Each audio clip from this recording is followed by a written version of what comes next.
2 menit sambil menunggu teman-teman yang lain yang belum bergabung.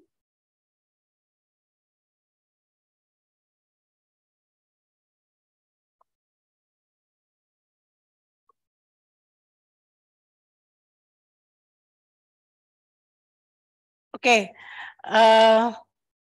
baik Bapak Ibu, karena sudah jam 13.31 ya, sudah lewat 1 menit, kita akan mulai acara Research Day seri ke-7 tahun 2023 pada hari ini Jumat 21 Juli yang akan dilaksanakan sampai jam 15.30. Acara saat ini atau materi saat ini akan disampaikan oleh kelompok riset studi keluarga dengan tema promosi kesehatan mental melalui pendekatan keluarga.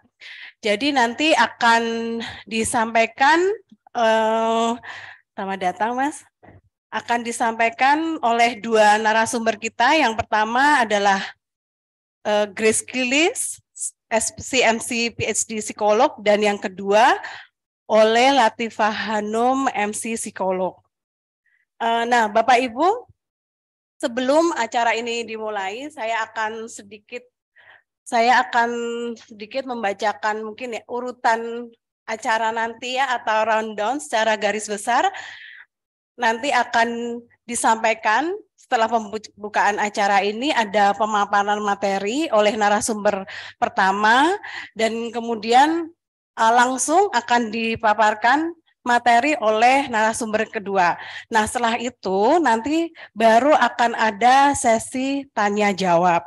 Jadi tanya jawab akan dilakukan setelah kedua narasumber kita menyampaikan materinya. Dan terakhir adalah penutup. Nah, sebelum pemateri akan menyampaikan hasil penelitiannya, saya akan menyampaikan beberapa ketentuan baik yang mengikuti secara online ataupun onsite di sini. Jadi yang pertama, selama pemaparan materi berlangsung, peserta yang berada di ruang Zoom dimohon untuk mematikan mic atau audio.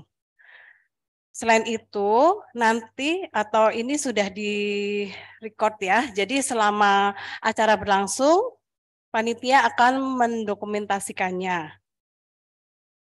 Kemudian, apabila ada pertanyaan, mungkin Bapak Ibu sudah terpikir pertanyaan ketika para pemateri menyampaikan materinya, boleh langsung ditulis di kolom chat.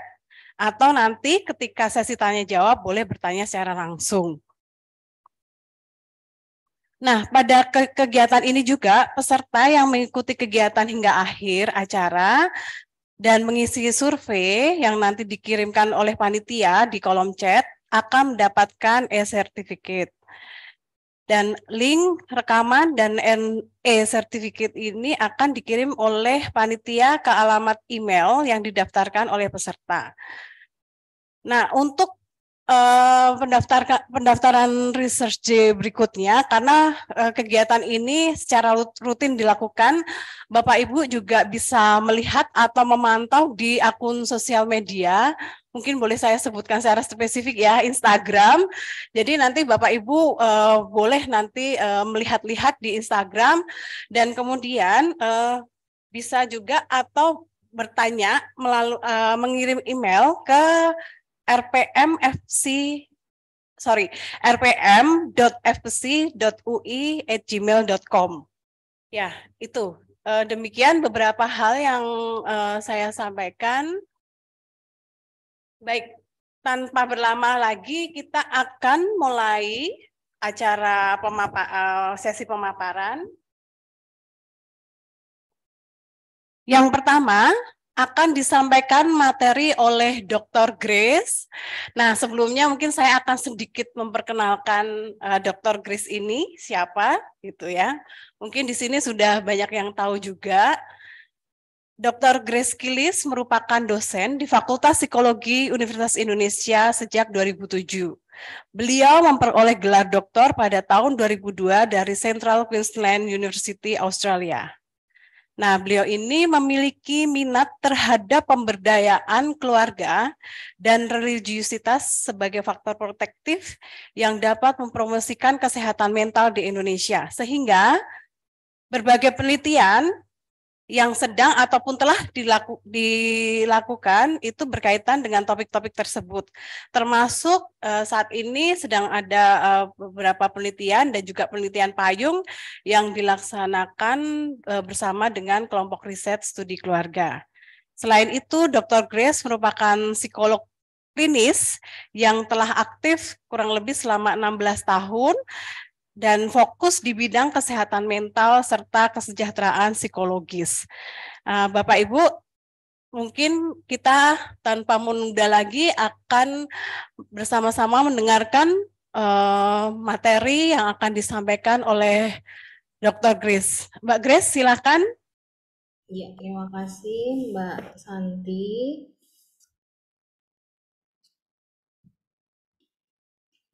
Apakah sudah terlihat? Ya, sudah. Ya. Ya, pertama-tama saya ucapkan terima kasih untuk kesempatan yang sudah diberikan untuk men-sharingkan beberapa hasil penelitian baik waktu S3 maupun penelitian payung skripsi tahun ini begitu ya. Terima kasih kepada Mbak Debbie selaku manajer riset dan pengembangan masyarakat. Terima kasih juga kepada kelompok riset studi keluarga yang sudah mengizinkan untuk men-sharingkan penelitian ini. Jadi akan ada dua, pertama saya akan men-sharingkan penelitian S3 saya sebagian dan juga penelitian payung kelompok riset studi keluarga. Seperti tadi sudah dijelaskan, nama saya Grace Gilis, biasanya kalau di Fakultas Psikologi kami dipanggil dengan Mbak, bukan Bu atau Pak, jadi biasanya saya dipanggil dengan Mbak Grace begitu ya. Sedikit perkenalan. Untuk penelitian S3 saya sendiri, ada temuan yang sangat penting, prominent, the most prominent temuan itu adalah religiusitas sebagai faktor protektif bagi well-being. Jadi ada dua, yang pertama adalah religiusitas dan yang kedua adalah keluarga dan significant others. Nah, penelitian tersebut penelitian kualitatif. Saya akan men-sharingkan beberapa temuan utama yang terkait dengan religiusitas. Nah, yang pertama, semua partisipan sepakat gitu ya menyatakan bahwa agama atau religiusitas atau spiritualitas adalah sumber utama bagi well-being mereka. Nah, dalam penelitian ini agama, religiusitas dan spiritualitas disamakan mengacu pada definisi dari Kunih, yaitu religiosity / spirituality, R atau S gitu ya. Pada partisipan mereka menyatakan bahwa agama itu merupakan faktor yang paling penting dan faktor yang paling mendasar yang membentuk well-being mereka. Itu temuan ke-1. Yang kedua, sebagai hasil dari hubungan yang dekat dengan Tuhan, mereka menyatakan bahwa mereka mengalami emosi positif yang low arousal, yaitu emosi tenang, damai, serene, tranquil gitu. Dalam penelitian saya, ketika kami juga ingin mengetahui tentang konseptualisasi well-being. Jadi ketika ditanya, partisipan semuanya menjawab well-being itu bukan happy, bukan high arousal emotion, positive emotion, tapi low arousal positive emotion, yaitu calmness, peaceful, dan juga tranquil gitu ya. Jadi sangat penting low arousal positive emotions bagi well-being mereka, karena itu adalah well-being mereka itu sendiri. Yang ketiga, partisipan juga menyatakan bahwa religiositas membuat mereka mampu resilient di tengah susahnya hidup mereka, di tengah krisis dan kesulitan hidup yang mereka alami, terutama dari religious belief. Religious belief ini terutama terkait dengan keyakinan bahwa Tuhan punya skenario yang terbaik, rencana yang terbaik, segala sesuatu ada hikmahnya. Ketika mereka meyakini itu, walaupun mereka mengalami berbagai krisis hidup, mereka bisa tetap tenang dan juga mereka bisa tetap damai. Yang berikutnya terkait dengan internalisasi. Nah, semua partisipan menyatakan bahwa internalisasi religius belief maupun religious observance terutama berasal dari orang tua dan keluarga batih mereka. Mereka juga menyatakan walaupun pada awalnya mereka melakukan ritual-ritual tersebut tanpa mereka sadari, tanpa mereka pahami kenapa sih harus begitu gitu. Kenapa sih harus sholat 5 waktu, kenapa sih harus ke gereja. Namun in the end ketika mereka beranjak dewasa, ketika mereka mulai remaja, mereka mulai mengeksplor dan mereka mengalami personal encounter dengan Tuhan. Dari situ mereka mulai mendalami agamanya dan menjadikan agama sebagai suatu yang penting. Religiusitas itu sangat penting dalam hidup mereka. Nah, yang terakhir, partisipan juga menyatakan bahwa religiusitas itu mereka menggunakan religious belief maupun religious behaviors atau ritual gitu ya sebagai coping dalam menghadapi kesulitan-kesulitan hidup. Ada religious coping, ada macam-macam. Nah, ini sesuai dengan penelitian Pargamen dan Kunih. Berangkat dari hasil penelitian tersebut, maka ketika saya balik ke fakultas, saya bersama Mbak Vivi, Dr. Vivi Nurwianti, MC Psikolog, kami berdiskusi dan kami berpikir begitu, akhirnya kami membuat payung penelitian skripsi dengan topik keluarga, nilai, dan religiusitas di Indonesia. Ini sudah berjalan selama 2 semester, saya selesai 2022, lalu ketika kembali sekarang 2023, saya akan mempresentasikan semester terakhir, semester genap yang baru saja lulus 2 minggu yang lalu, terdiri dari 7 orang mahasiswa. Untuk keluarga, kami memakai keberfungsian keluarga dari McMaster. Keberfungsian keluarga family functioning didefinisikan sebagai suatu proses dari sistem keluarga yang menilai bahwa fungsi utama keluarga adalah menyediakan lingkungan yang layak dan ideal untuk perkembangan anggota keluarganya. Untuk nilai, kami memakai dari SWOT. Nilai didefinisikan sebagai tujuan yang ingin dicapai dan dianggap penting oleh individu dalam berbagai situasi.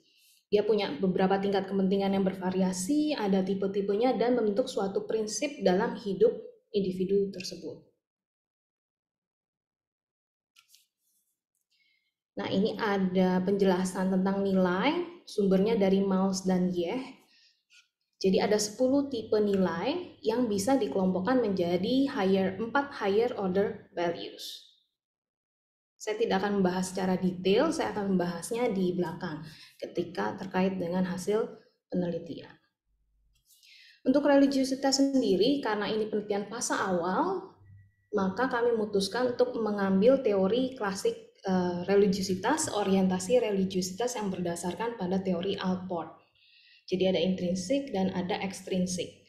Orientasi religiusitas sendiri didefinisikan sebagai motivasi yang mendasari perasaan dan perilaku religius seseorang.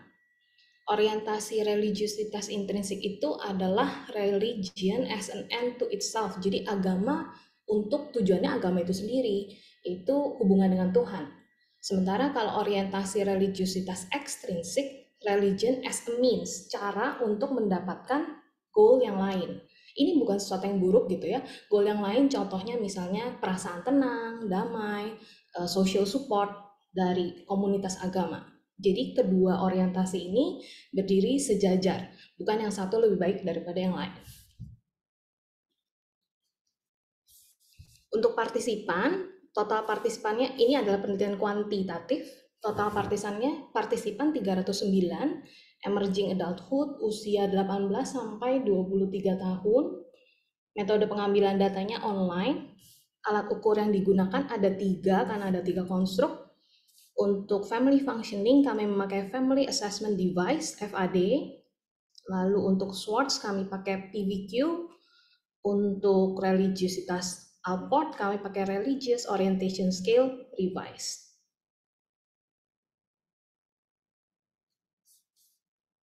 Temuan utamanya yang pertama, keberfungsian keluarga dapat memprediksi orientasi religiositas, baik itu intrinsik maupun ekstrinsik.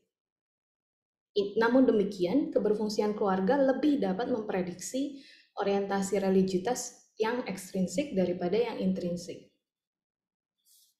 Hal ini kenapa dapat dijelaskan dengan temuan kedua, karena keberfungsian keluarga ternyata hanya dapat memprediksi nilai tradition. Dari 10 macam nilai, ketika diregresikan hanya nilai tradition. Nilai tradition itu apa sih? Adat istiadat, kebiasaan, ide-ide yang diturunkan oleh budaya atau agama. Lalu yang ketiga, ada perbedaan min yang signifikan antara partisipan yang memiliki orientasi religius intrinsik dan orientasi religius ekstrinsik. Yang intrinsik lebih tinggi minnya daripada yang ekstrinsik. Temuan keempat, orientasi religiusitas intrinsik berkorelasi positif dan signifikan dengan nilai-nilai security, conformity, tradition. Nah, ini kalau dikelompokkan menjadi higher order values, conservation, dan benevolence, universalism, jadi higher order values, self-transcendence, which is itu selaras dengan penelitian-penelitian yang sudah ada.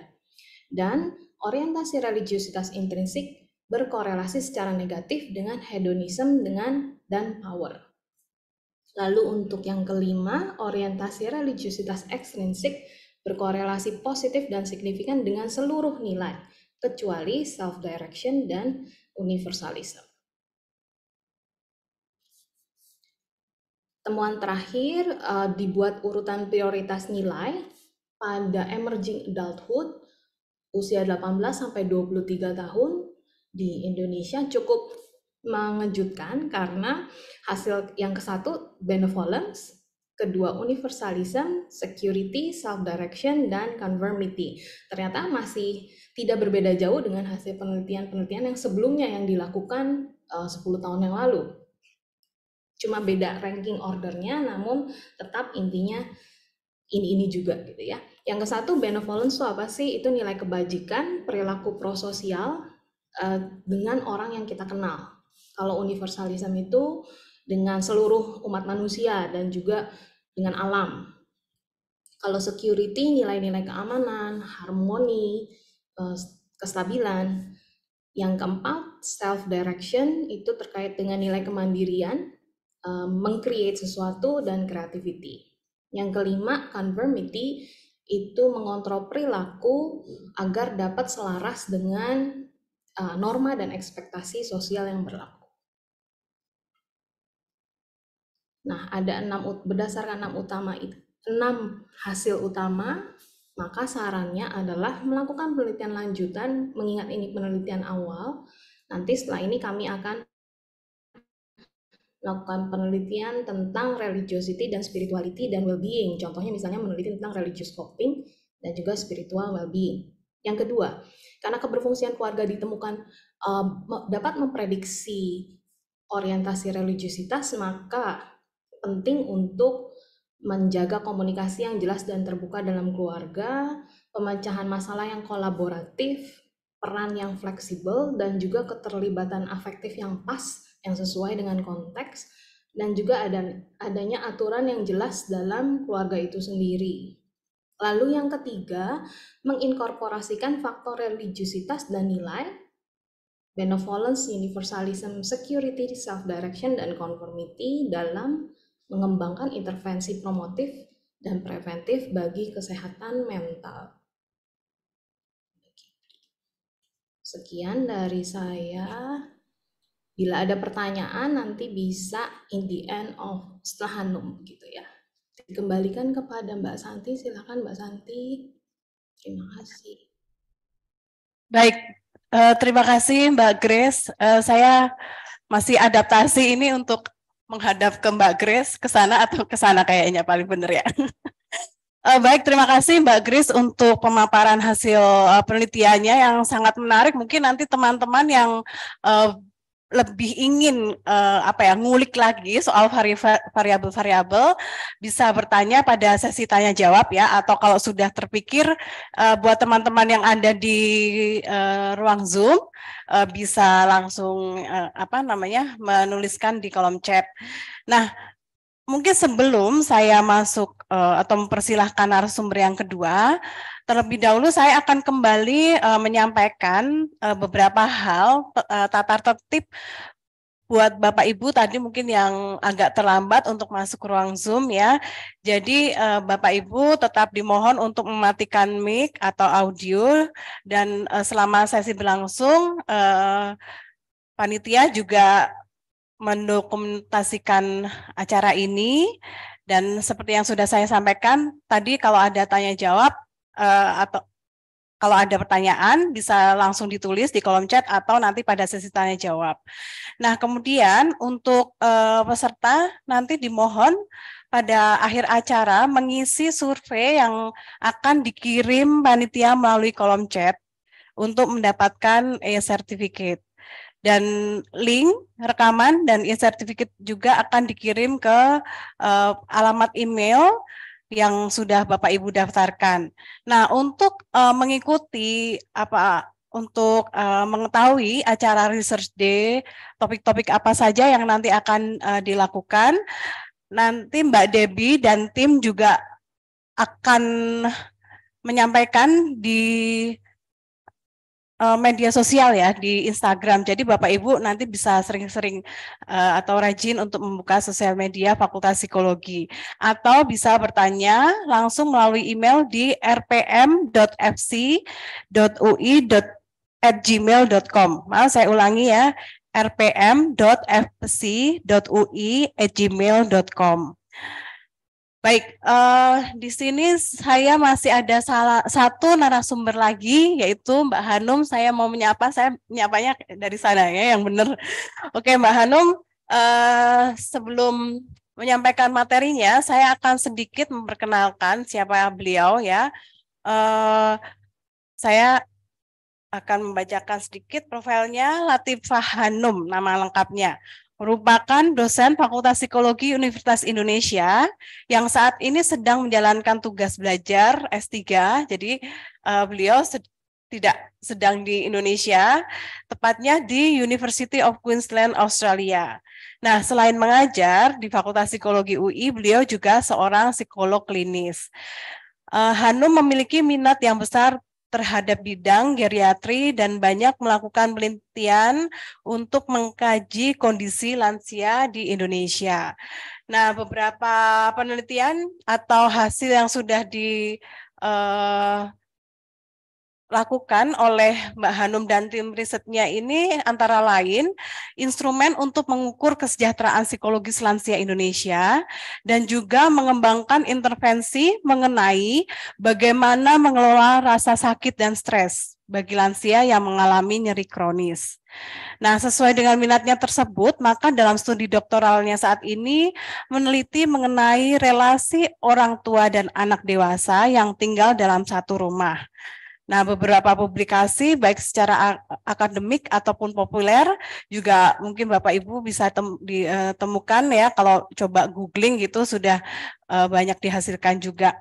Nah, pada kesempatan saat ini Mbak Hanum akan menyampaikan materi yang berjudul Systematic Review Pengkajian Faktor-Faktor Intergenerational Co-Residence.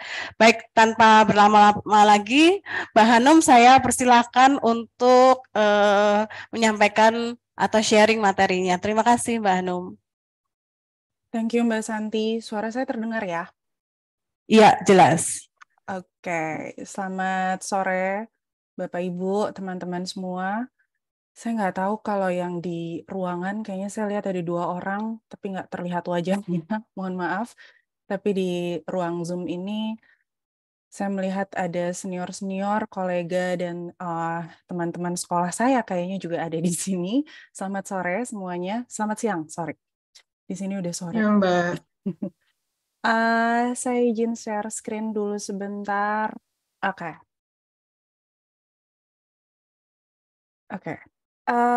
Ya, pada kesempatan sore ini saya akan mempresentasikan kajian pertama dalam studi doktoral saya sebetulnya, yaitu systematic review mengenai faktor-faktor intergenerational coresidence dalam populasi lansia dan anak yang tinggal bersama.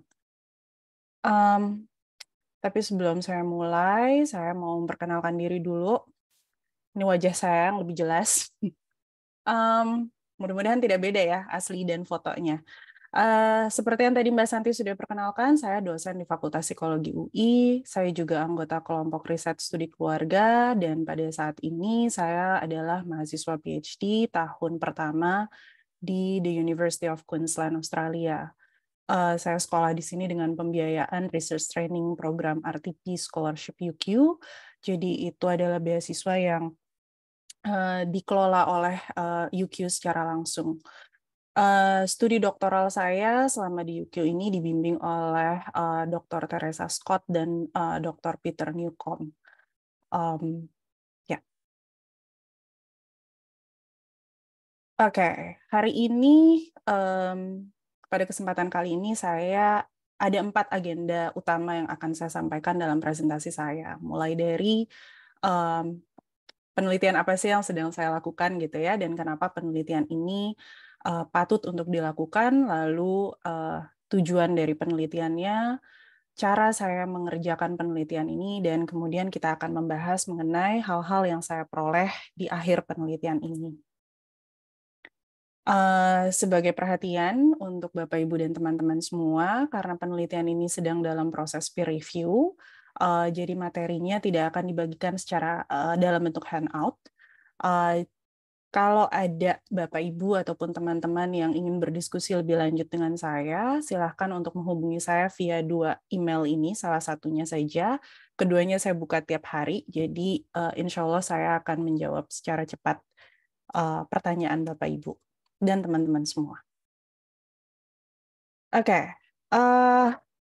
kalau kita bicara tentang populasi lanjut usia di dunia, jadi saya nggak bicara spesifik di Indonesia nih, belum sampai ke Indonesia secara spesifik. Saya bicara populasi lanjut usia di dunia. Dan ternyata populasi kita, populasi lansia ini di dunia sama dengan di Indonesia. Makin lama makin banyak.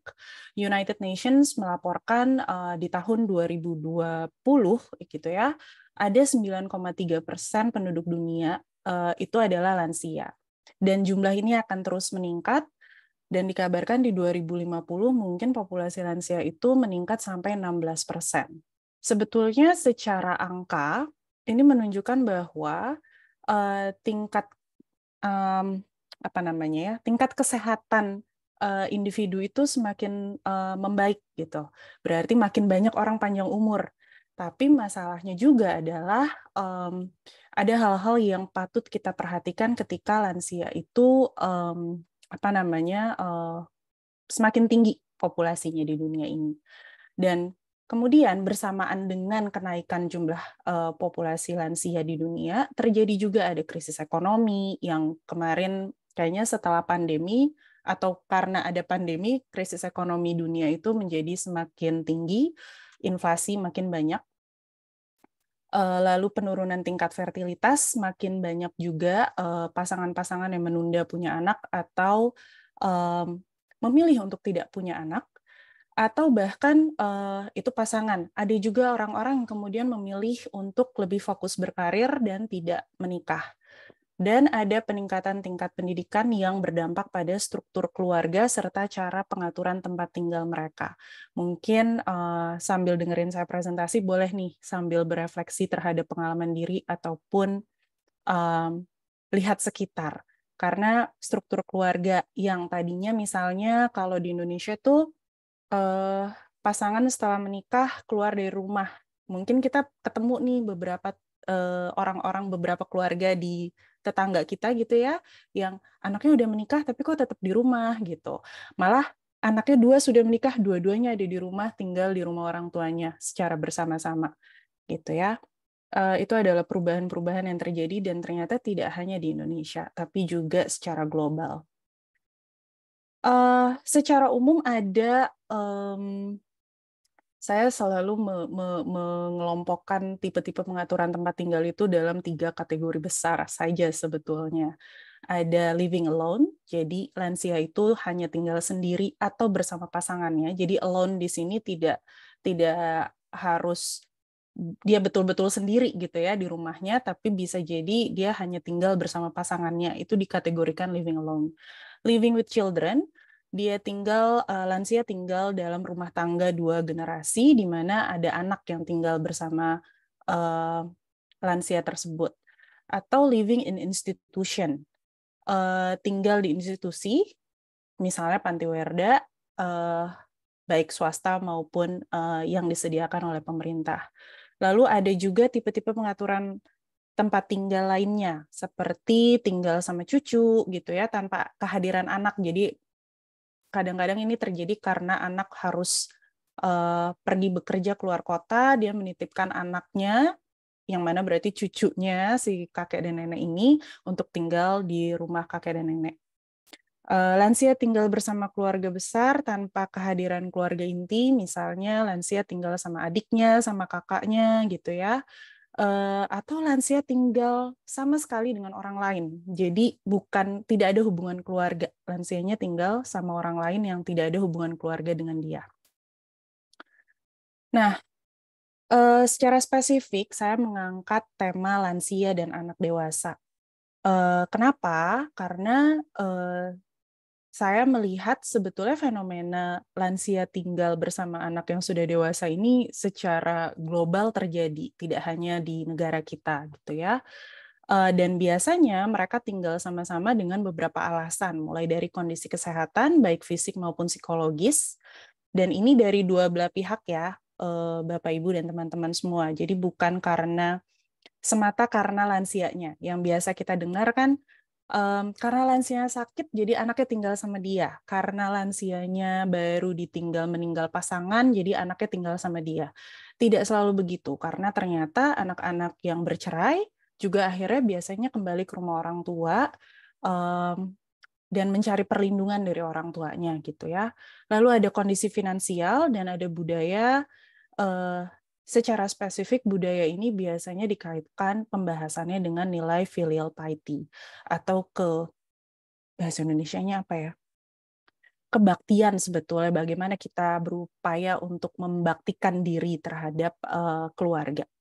Lalu ada fenomena boomerang child. Boomerang child itu ya seperti boomerang gitu ya, kalau dilempar dia balik lagi. Boomerang child seperti itu juga. Anak sudah keluar dari rumah, kemudian pulang lagi ke rumah orang tuanya dan menetap dalam kurun waktu cukup lama. Ini biasanya terjadi karena kondisi finansial ataupun keperluan dari anak untuk mendapatkan bantuan rumah tangga dan pengasuhan. Pengasuhan ini biasanya terkait dengan grandparenting. Nah, tujuan penelitian saya kali ini adalah melakukan identifikasi terhadap faktor-faktor yang mendasari kemauan lansia dan anak yang sudah dewasa untuk tinggal bersama, gitu. Idealnya ketika kita sudah cukup mandiri, biasanya kita mandiri dalam arti sudah bekerja atau mungkin sudah menikah, biasanya kita akan cenderung untuk membangun rumah tangga sendiri, gitu ya, yang artinya keluar dari rumah. Tapi karena fenomena intergenerational co-residence ini menjadi semakin meningkat, makanya kemudian saya mencoba menggali sebetulnya faktor apa sih yang mempengaruhi keputusan anak dan orang tua jadi mau nih untuk tinggal sama-sama dalam satu rumah. Karena sebetulnya resikonya juga tinggi. Resiko konflik antar generasinya juga lebih tinggi kalau tinggalnya satu rumah. Nah, seperti yang tadi saya bilang, ini adalah studi pertama dari studi doktoral saya. Di studi 1 ini, saya melakukan systematic review dengan tujuan untuk menggali faktor-faktor intergenerational co-residence. Untuk apa? Untuk saya jadikan model di studi 2 nanti. Di studi 2 nanti, secara singkat, saya akan menguji faktor-faktor yang saya temukan di studi 1 ini dalam konteks Indonesia. Jadi, apakah faktor-faktor yang berlaku secara global ini juga terbukti di konteks keluarga Indonesia. Nah, kenapa saya perlu pengujian faktor-faktor ini, karena di studi 3 nanti saya akan membuat instrumen untuk menggali, lebih tepatnya mengevaluasi relasi anak dan orang tua yang tinggal bersama berdasarkan faktor-faktor yang sudah saya ujikan dalam studi 1 dan 2 saya. Tools itu nanti akan menjadi dasar saya untuk mendiagnosis keluarga Indonesia, dinamika keluarga Indonesia yang multigenerasi. Nah, itu akan menjadi landasan saya untuk di studi 4 mengembangkan prototipe intervensi psikologis yang tujuannya adalah meningkatkan kualitas relasi orang tua dan anak yang tinggal bersama. Gitu. Jadi studi saya ada 4 dan saling berkesinambungan satu sama lain. Nah, dalam penelitian ini saya tidak ambil data seperti penelitiannya Mbak Grace tadi.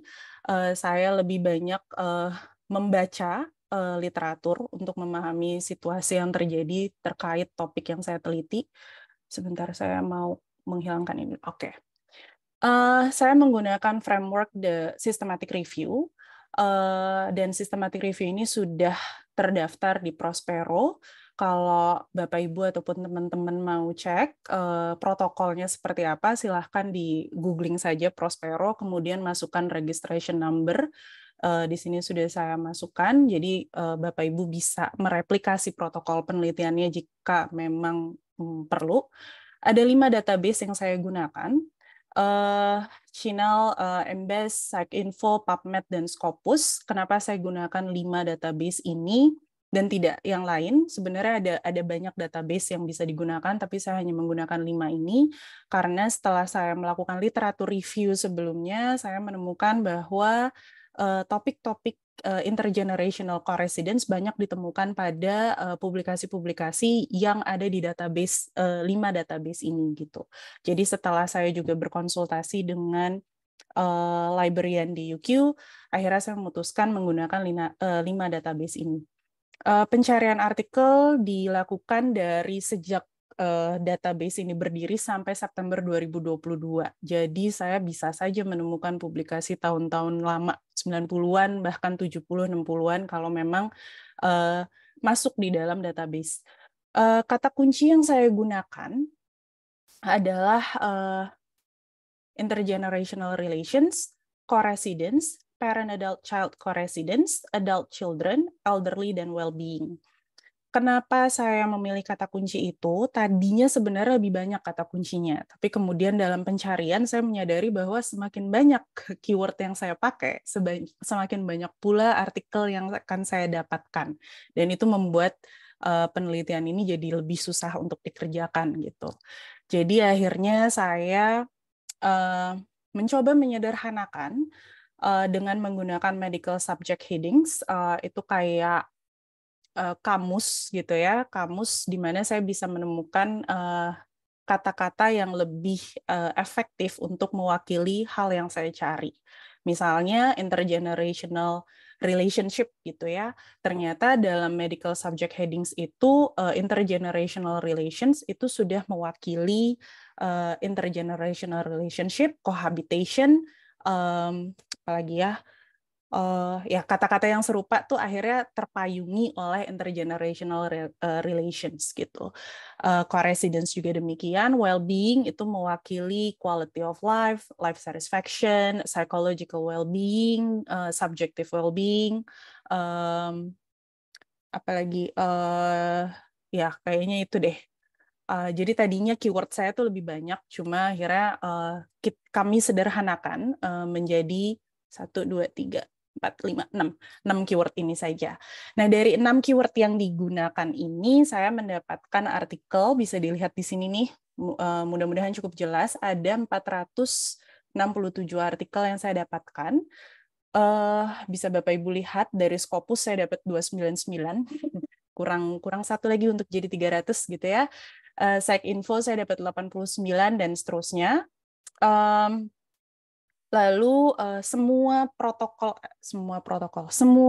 proses systematic review ini saya lakukan dengan menggunakan aplikasi yang namanya Confidence. Jadi setelah saya ambil semua artikel yang saya perlukan dari masing-masing database, saya input ke dalam confidence gitu ya. Nah, lalu confidence menemukan ada beberapa yang duplikat tuh berarti double gitu masuk ke saya, dan itu sekitar 66. 66 artikel duplikasi itu dieliminir sehingga tinggal 401 untuk di screening. Screening itu ngapain? Screening itu kita melakukan title and abstract screening. Jadi saya sebetulnya cukup membaca judul dan abstraknya gitu ya. Cuma kadang-kadang karena ini sesuatu yang baru buat saya dan saya nggak mau salah gitu, jadi yang terjadi ya dibaca juga 401 itu kadang-kadang saya baca juga gitu isinya apa, saya baca secara utuh, kemudian saya putuskan bahwa yang mana yang masuk dan yang mana yang tidak. Kriteria inklusinya sebetulnya hanya 4 kriteria. Pertama, penelitian yang masuk dalam systematic review ini harus fokus pada pembahasan intergenerational co-residence antara orang tua dan anak dewasa. Jadi, kalau misalnya fokusnya intergenerational co-residence, tapi hanya membahas lansia dan cucunya, itu nggak akan masuk. Atau misalnya membahas lansia dan anak, tapi anaknya belum dewasa, jadi anaknya masih remaja usia 15-18 tahun, itu juga nggak akan masuk gitu. Nah, itu yang kadang-kadang tidak tergambar dalam abstraknya sehingga saya harus baca dalamnya gitu. Lalu kriteria inklusi lainnya adalah penelitian yang masuk di dalam systematic review ini harus punya penggambaran desain penelitian yang jelas. Lalu desain penelitiannya sebetulnya tidak ada yang spesifik, misalnya harus kuantitatif atau harus kualitatif. Saya terima semuanya kecuali penelitian review. Dalam arti systematic, scoping, literatur review, naratif review, yang judulnya review semua dikeluarkan gitu ya. Dan saya juga mengeluarkan semua yang bentuknya book chapter ataupun buku ya hanya empirical studies, all study design, except all review design. Dan full text review-nya harus accessible, jadi bisa diakses secara mudah gitu. Dari screening penelitian title and abstract tadi, kita bisa mereduksi sekitar 342 artikel yang kemudian full text review-nya, jadi saya hanya membaca pelan-pelan 59 artikel, benar-benar saya baca, saya amati satu-satu gitu ya, dan dari full text review itu saya makin paham gitu ya, ini penelitian betul-betul ngebahas intergenerational co-residence dengan kriteria inklusi tadi enggak gitu, karena kadang-kadang waktu baca pertama kali kita pikir iya, tapi ketika kita baca kedua, ketiga kali ternyata kurang nih gitu. Jadi akhirnya ada studi-studi yang saya eksklusi lagi sekitar 42 artikel, dan akhirnya yang masuk di dalam systematic review ini hanya 17 artikel saja gitu. Nah, setelah melakukan screening 17 artikel itu kita lakukan ekstraksi data dan analisis. Ekstraksi datanya sebetulnya ini hanya indikator yang ada lebih daripada 6 indikator yang saya lakukan yang saya terapkan dalam ekstraksi data saya, cuma ini 6 indikator yang jadi utama lah. Mulai dari research location gitu ya, di mana lokasi risetnya dilakukan, lalu tujuan penelitiannya apa, metodenya seperti apa, karakteristik partisipannya, karena saya harus memastikan partisipannya itu memang seperti yang saya butuhkan. Saya mengeksklusi juga misalnya partisipan penelitian yang punya kebutuhan khusus atau punya kondisi khusus, punya kondisi kejiwaan, punya kondisi sakit yang kronis, dan lain sebagainya, itu saya eksklusi. Kenapa? Karena yang saya cari dalam systematic review ini adalah kondisi intergenerational co-residence antara lansia dan anak dewasa dalam kondisi yang relatif normal. Jadi mereka tinggal sama-sama bukan karena kondisi kesehatan yang memburuk dan lain sebagainya gitu ya. Lalu ada indikator of intergenerational coresidence for older people. Saya memisahkan analisisnya menjadi dua perspektif, perspektif lansia dan perspektif anak yang sudah dewasa dalam memandang intergenerational coresidence ini. Dalam ekstraksi data, kita juga biasanya akan melakukan evaluasi terhadap kualitas publikasi yang masuk di dalam systematic review kita. Dalam hal ini saya menggunakan Mixed Method Appraisal Tools atau MMAT versi 2018. Ini juga bisa di-googling sama teman-teman karena dia bisa dipakai bebas sebetulnya, dan analisis datanya dilakukan secara tematik. Kalau teman-teman menduga itu yang bagian bawah tuh mind map ya, ya betul, itu adalah mind map hasil analisis saya terhadap 17 artikel di dalam systematic review ini. Awalnya saya bingung kalau saya lakukan thematic analysis, terus saya harus menyajikannya seperti apa ya, karena ternyata data dari 17 artikel itu walaupun hanya 17, datanya cukup kaya gitu. Jadi akhirnya saya putuskan menggunakan mind map dulu, baru kemudian menulis reportnya. Ini adalah mind map dari perspektif orang tua, dan ini adalah mind map dari perspektif anaknya gitu ya, Mas. Yang kiri masing-masing nih ya sama. Yang kiri menggambarkan hal-hal yang membuat mereka mau tinggal sama-sama, dan yang kanan menggambarkan hal-hal yang bikin mereka nggak mau tinggal sama-sama. Nah, hasil penelitiannya, saya juga membaginya menjadi dua kelompok besar. Ini hasil penelitian yang pertama adalah tentang keinginan lansia untuk tinggal bersama anak yang sudah dewasa. Dari hasil ini ada 4 faktor yang menentukan, mulai dari kondisi ekonomi, baik kondisi yang kuat maupun kondisi yang lemah, itu bisa mempengaruhi keinginan lansia untuk tinggal bersama anak-anaknya.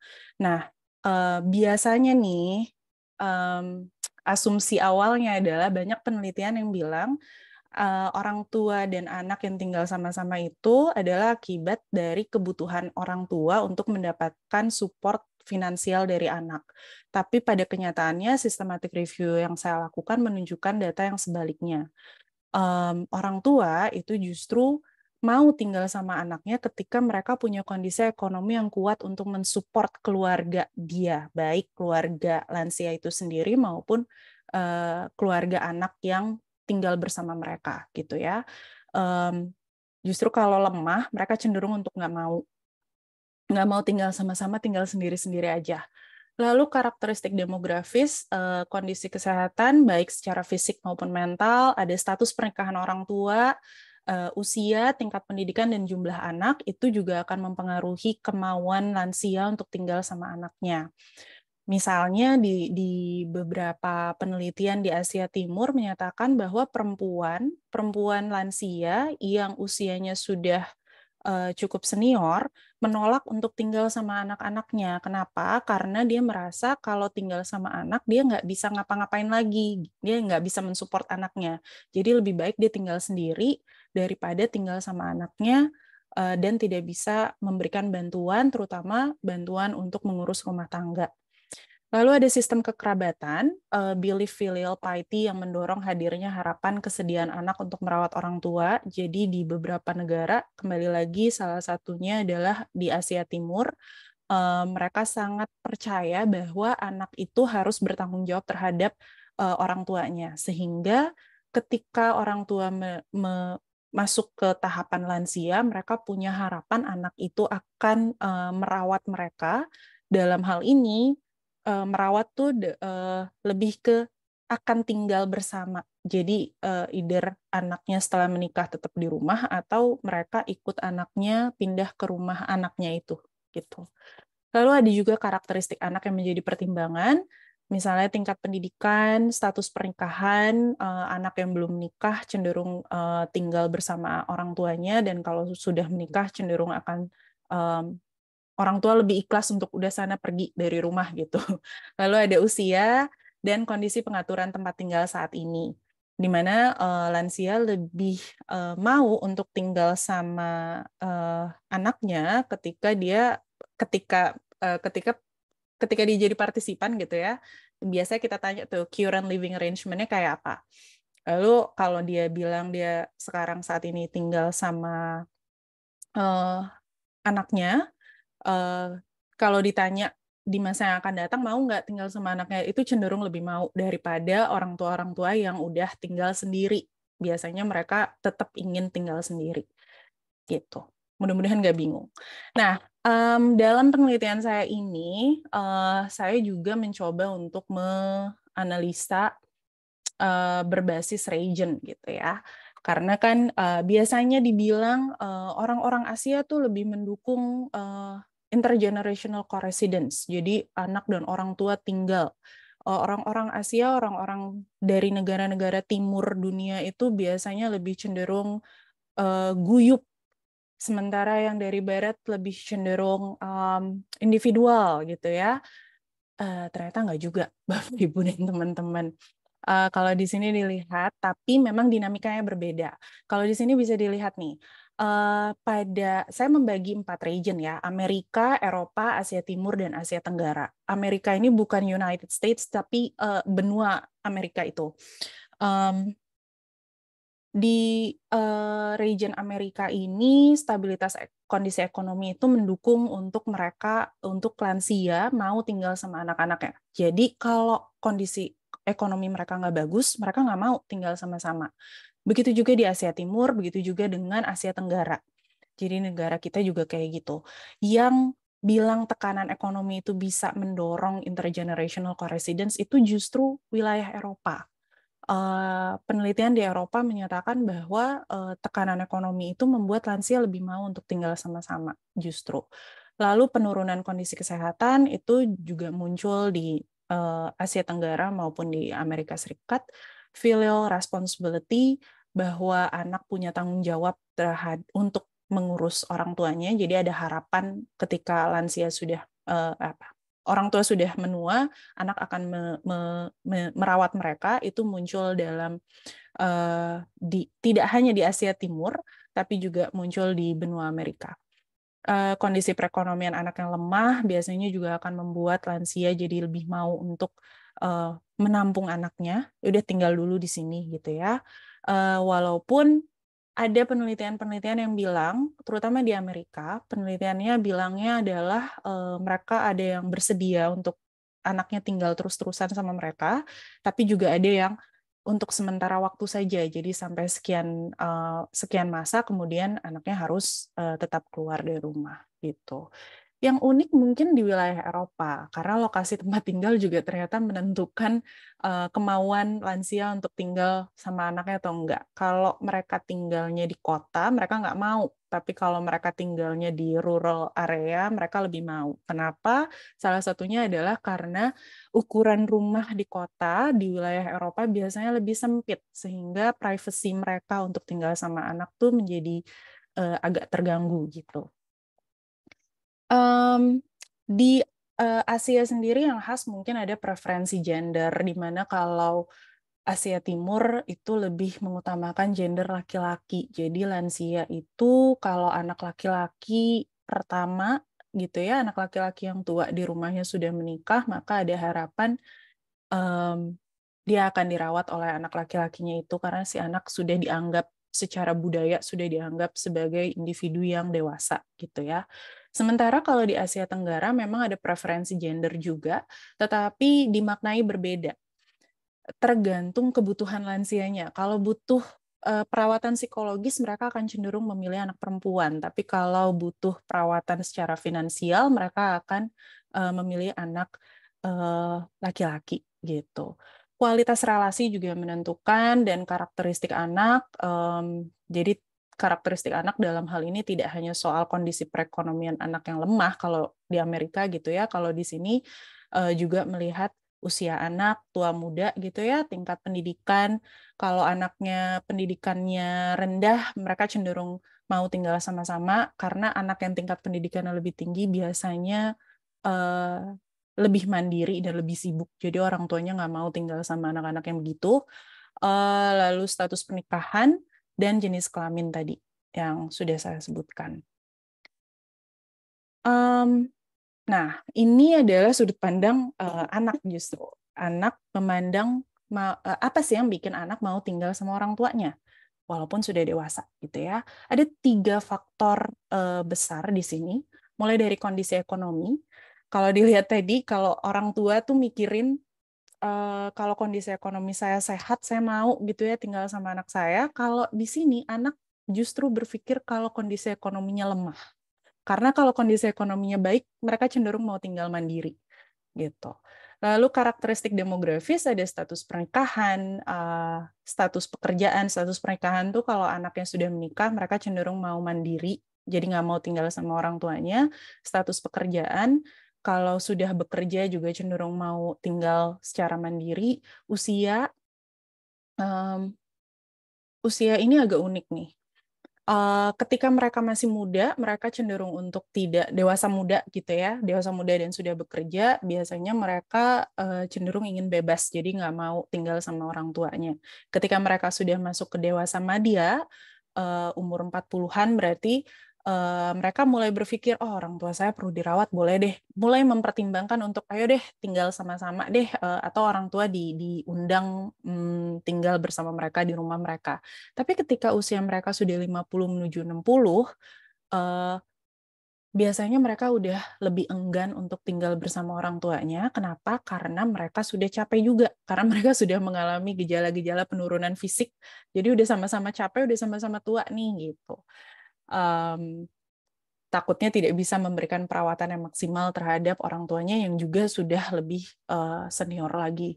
Lalu jenis kelamin antara laki-laki dan perempuan itu juga ada perbedaan, dan jumlah saudara kandung. Semakin banyak jumlah saudara kandungnya, akan semakin merasa bahwa ya udah ada yang lain untuk merawat orang tua.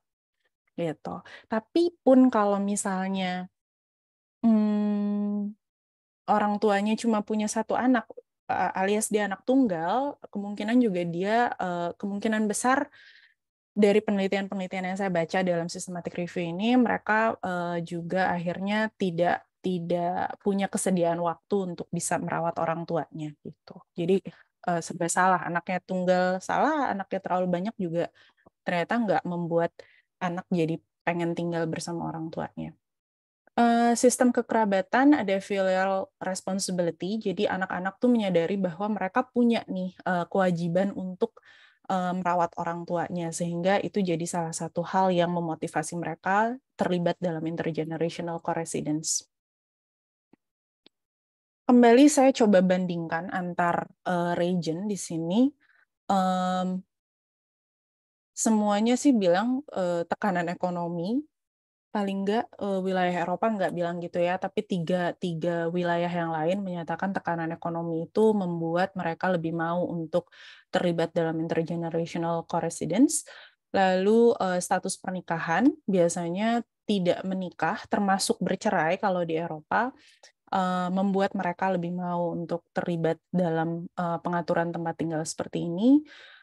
Kalau di Amerika juga disebutkan ada kondisi kesehatan orang tua, dan usia itu mempengaruhi kemauan mereka untuk tinggal atau tidak tinggal bersama dengan orang tuanya.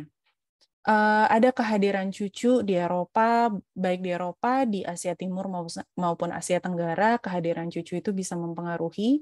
Ketika ada cucu, mereka jadi lebih mau untuk tinggal bersama orang tuanya. Kenapa?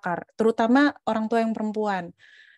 Orang tua yang perempuan maksudnya neneknya. Kenapa? Karena mereka butuh bantuan untuk melakukan grandparenting tadi ya, pengasuhan anak. Filial responsibility itu muncul pada 3 wilayah selain Amerika. Ada jumlah saudara kandung itu matters ternyata di wilayah Eropa.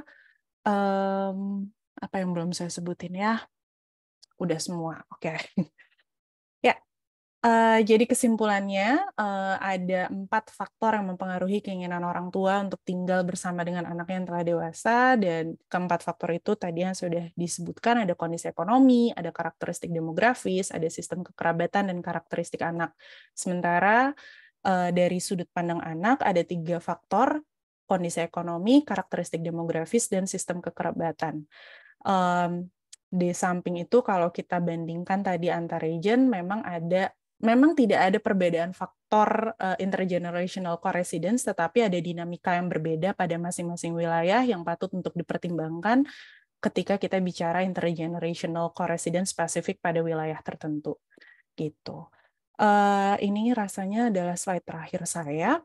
Dengan demikian presentasi saya cukupkan, saya kembalikan kepada Mbak Santi. Baik, terima kasih Mbak Hanum untuk paparannya yang luar biasa. Baik Bapak Ibu dan teman-teman semua, saat ini kita akan masuki sesi tanya jawab. Mungkin saya akan membuka 2 penanya dulu. Nanti selanjutnya bisa setelah ada respon atau jawaban dari narasumber. Jadi mungkin nanti untuk Bapak Ibu yang akan bertanya, bisa ditujukan kepada pembicara yang mana begitu, jadi bisa langsung dijawab. Nah, baik, untuk 2 penanya yang pertama yaitu Bapak, Mbak, yang ini nggak kelihatan. Oh, oke, yang ada di kolom chat dulu ya. Dari Ibu Riana Syahrani untuk Mbak Hanum. Selamat siang Mbak Hanum, saya mau bertanya mengenai bagaimana keterkaitan nilai-nilai dengan hasil tadi. Misalnya di Jepang itu ada nilai memuliakan orang tua. Terima kasih banyak Mbak. Nah, oke.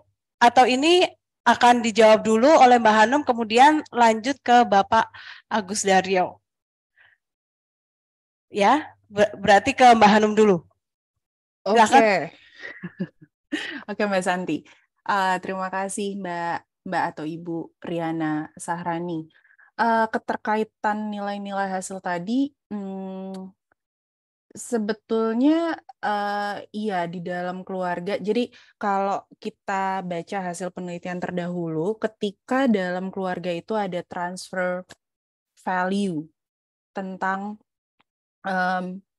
gini, misalnya nih orang tuanya itu ngerawat orang tua, ya generasi kedua ya, kita anggap orang tua itu generasi kedua, dia merawat orang tuanya lagi yang generasi pertama gitu ya, misalnya dia mengundang orang tuanya untuk tinggal di rumah, ngerawat orang tuanya tinggal di rumah, maka biasanya muncul ekspektasi pada orang tua juga untuk nantinya dirawat oleh anaknya ketika anaknya sudah dewasa. Gitu, ekspektasi itu muncul. Walaupun ini 2 cabang, tidak otomatis ketika mereka melakukan filial piety pada orang tuanya, kemudian mereka juga punya ekspektasi seperti itu terhadap anak-anaknya nanti gitu. Biasanya pada mungkin 10 tahun yang lalu itu masih terjadi tuh. Jadi nilai memuliakan orang tua, misalnya di Jepang gitu ya, atau di Cina, ya negara-negara Asia Timur, mereka melihat memuliakan orang tua itu memang seperti mengajak mereka untuk tinggal sama-sama sama kita nih di rumah gitu. Tapi kalau Mbak Riana dan teman-teman baca penelitian mungkin 5 tahun terakhir, khususnya di Cina, Cina itu paham Confucianism-nya sangat kuat, sehingga mereka punya value anak itu harus merawat orang tuanya dengan cara tinggal sama-sama. Tapi penelitian 5 tahun terakhir rasanya di Cina terutama rasanya sudah berubah haluan. Bahkan orang tua yang melakukan filial piety pada orang tuanya tidak lagi berharap anaknya akan melakukan hal yang sama pada mereka. Jadi di Cina sekarang mulai berkembang yang namanya quasi co-residence. Quasi co-residence itu apa? Orang tua dan anak tinggal dalam satu lingkungan rumah yang sama, tapi tidak dalam satu rumah. Misalnya satu RT, satu RW, beda berapa blok doang gitu, itu quasi eksperimental, quasi co-residence gitu. Jadi nilai memuliakan orang tua disalurkan dalam cara yang lebih luas. Bentuk perhatiannya tetap ada, tetapi keleluasaan untuk memiliki privacy masing-masing itu juga diutamakan gitu. Makanya muncul yang namanya quasi co-residence, atau di Cina tuh terutama mereka yang tinggal di kota besarnya gitu ya, kayak di Shanghai gitu, mereka tinggal dalam satu apartemen yang sama tapi beda unit, beda lantai gitu, yang satu di atas satu di bawah. Jadi tiap hari bisa datang tapi tetap punya privasinya masing-masing. Gitu. Ya, terima kasih Mbak Hanum, terima kasih Mbak Santi. Baik, terima kasih Mbak Hanum. Terima kasih juga Mbak Riana untuk pertanyaannya. Sebelum saya lanjut ke kolom chat, saya akan ke Pak Agus. Bapak Agus dipersilakan untuk bertanya secara langsung, membuka mic-nya. Ya, silakan Pak. Terima kasih MC Master of Ceremony yang sudah memberikan kesempatan kepada saya. Perkenalkan, nama saya Agus Daryo dari Untar. Terima kasih untuk Mbak Hanum pemaparannya. Saya sangat mengapresiasi risetnya luar biasa terkait dengan psikogerontologi, ya, artinya orang-orang yang sudah lansia. Nah, yang mau saya tanyakan mungkin dielaborasi ya, terkait dengan kehidupan orang tua yang tinggal bersama anak-anak. Apakah juga Mbak Hanum itu juga melihat dari sisi kesejahteraan hidup atau subjective well-being atau psychological well-being yang dirasakan oleh baik anak ataupun orang tua? Karena kalau salah satu indikasinya misalnya kan kebersamaan dengan orang-orang yang positif atau orang-orang yang dekat yang signifikan others itu membuat mereka menjadi happy, menjadi lebih berbahagia, dan itu kadang membuat mereka bisa umur panjang begitu ya. Lalu yang terkait juga, apakah juga Mbak Hanum juga melakukan riset terkait dengan bagaimana proses penyesuaian? Misalnya kalau orang tua dengan anak, kan itu ada orang tua dan mertua misalnya begitu ya, mertua dan orang tuanya. Nah, apakah juga Mbak Hanum juga melihat dari sisi dinamika penyesuaian diri atau social adjustment atau self adjustment? Itu yang mungkin kita mohon penjelasan. Itu saja Mbak Hanum, terima kasih. Yang jelas saya mengapresiasi penelitiannya luar biasa. Terima kasih MC. Assalamualaikum. Kami serahkan kembali. Waalaikumsalam. Mbak Santi, boleh saya langsung jawab? Ya, silakan Mbak Hanum, bisa langsung dijawab. Ya, terima kasih Pak Agus Daryo dari Untar. Saya melihat sih Pak, akan melihat lebih tepatnya, mungkin belum dalam studi yang ini gitu ya, karena saya tahu dinamika orang tinggal bersama itu bukan hal yang mudah gitu ya. Kalau kita lihat data Riskesda juga menunjukkan bahwa lansia tuh banyak juga loh yang punya kondisi kesehatan mental yang tidak ideal gitu. Padahal kalau kita baca data BPS, 64% lansia di Indonesia tinggalnya dalam rumah tangga 2-3 generasi. Jadi kan jadi pertanyaan ya, apakah tinggal bersama itu sebetulnya memprotek well-being mereka atau tidak.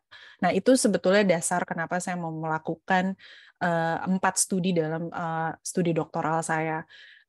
Untuk studi yang tadi saya jelaskan, memang saya belum menyasar pada pertanyaannya Pak Agus, tapi dalam studi, mudah-mudahan dalam studi 3 dan 4 nanti bisa terjawab apa yang Bapak tanyakan tadi. Karena terutama di studi 4, saya akan bicara lebih banyak sebetulnya terkait hal-hal yang bisa mempengaruhi relasi mereka. Jadi intervensinya memang bertujuan untuk membuat relasi antar generasi ini menjadi lebih harmonis, karena ya di satu sisi kita juga menyadari idealnya lansia itu dirawat oleh anaknya sendiri gitu ya, dan seringkali yang jadi masalah konflik antar generasi biasanya terjadi karena, kalau dari praktek saya ya, biasanya terjadi karena ada mispersepsi terhadap jalinan komunikasi di antara kedua generasi ini. Communication gap-nya tuh gede gitu ya ternyata. Nah, itu yang akan disasar. Cuma Pak, sekali lagi itu baru asumsi saya yang masih perlu dibuktikan. Tapi saya akan update terus melalui RPM nantinya. Jadi mudah-mudahan Pak Agus juga tetap bisa ke-update terkait penelitian ini.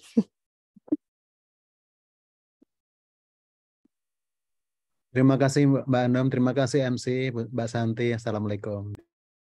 Waalaikumsalam. Terima kasih Pak Agus dan Mbak Hanum. Baik, saya akan ke kolom chat dulu. Di sini ada dua pertanyaan yang kebetulan dua-duanya ditujukan kepada Mbak Grace.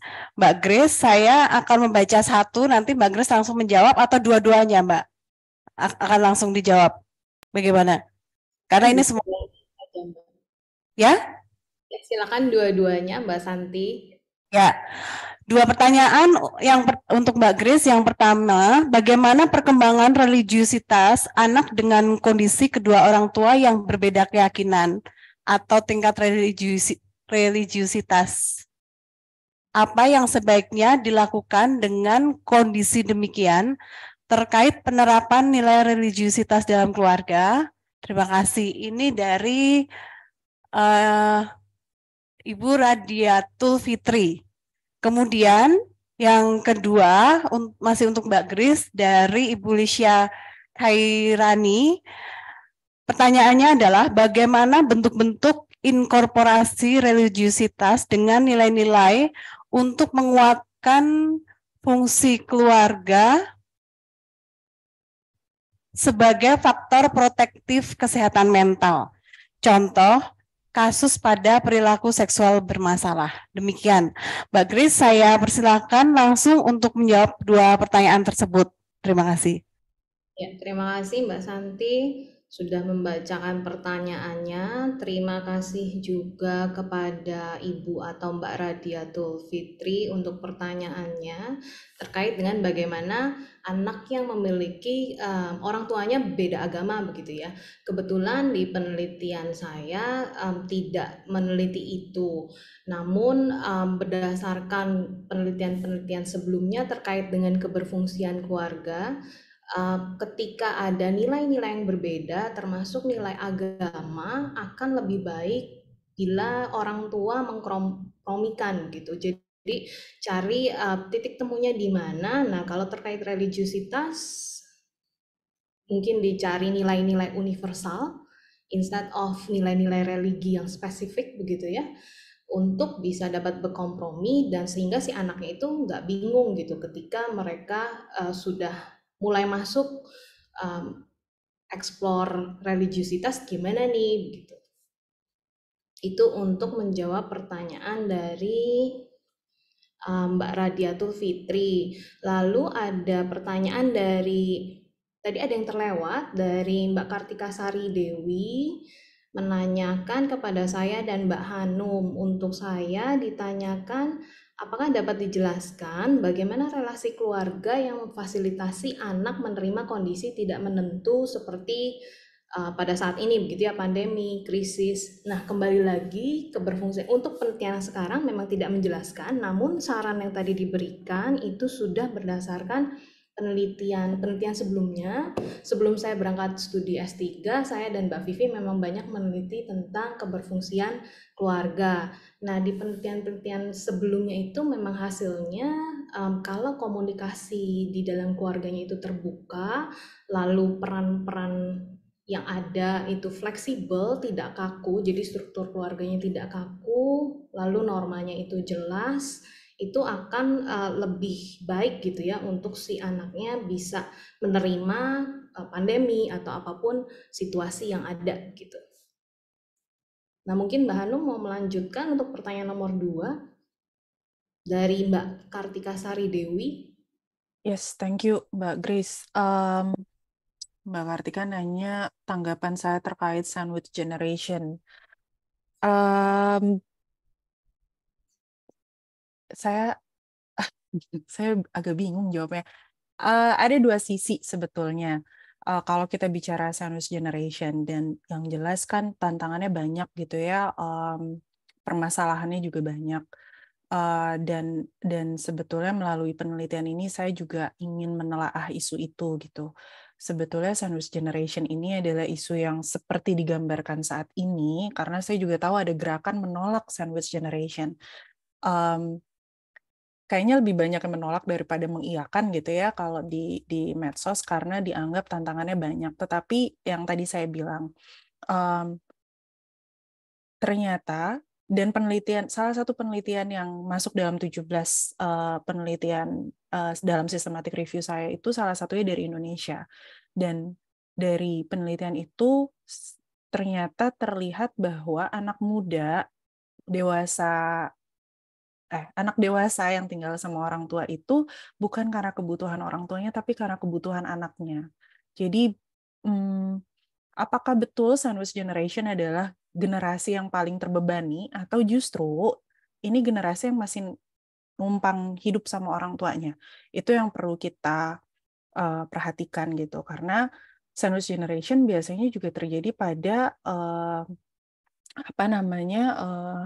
populasi-populasi yang strata ekonominya bagus loh gitu. Satu lagi data yang mungkin Bapak, Ibu, dan teman-teman bisa perhatikan, silahkan dibuka di datanya BPS dan dicek.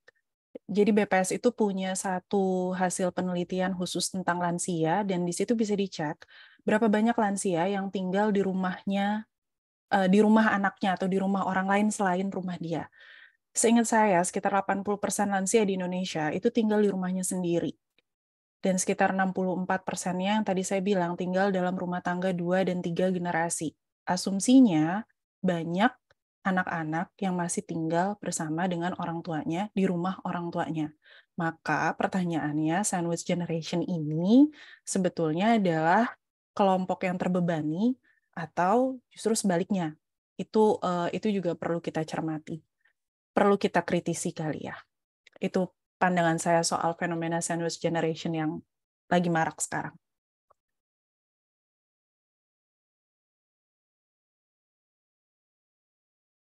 Baik, terima kasih.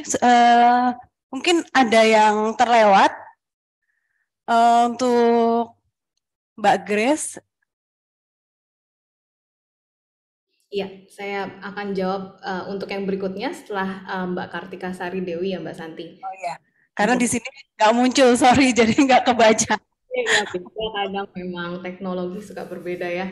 Saya akan langsung lanjut kepada Ibu atau Mbak Lisha Kairani ya, menanyakan bagaimana sih bentuk-bentuk inkorporasi religiusitas dengan nilai-nilai untuk menguatkan fungsi keluarga sebagai faktor protektif kesehatan mental. Contohnya itu seperti apa?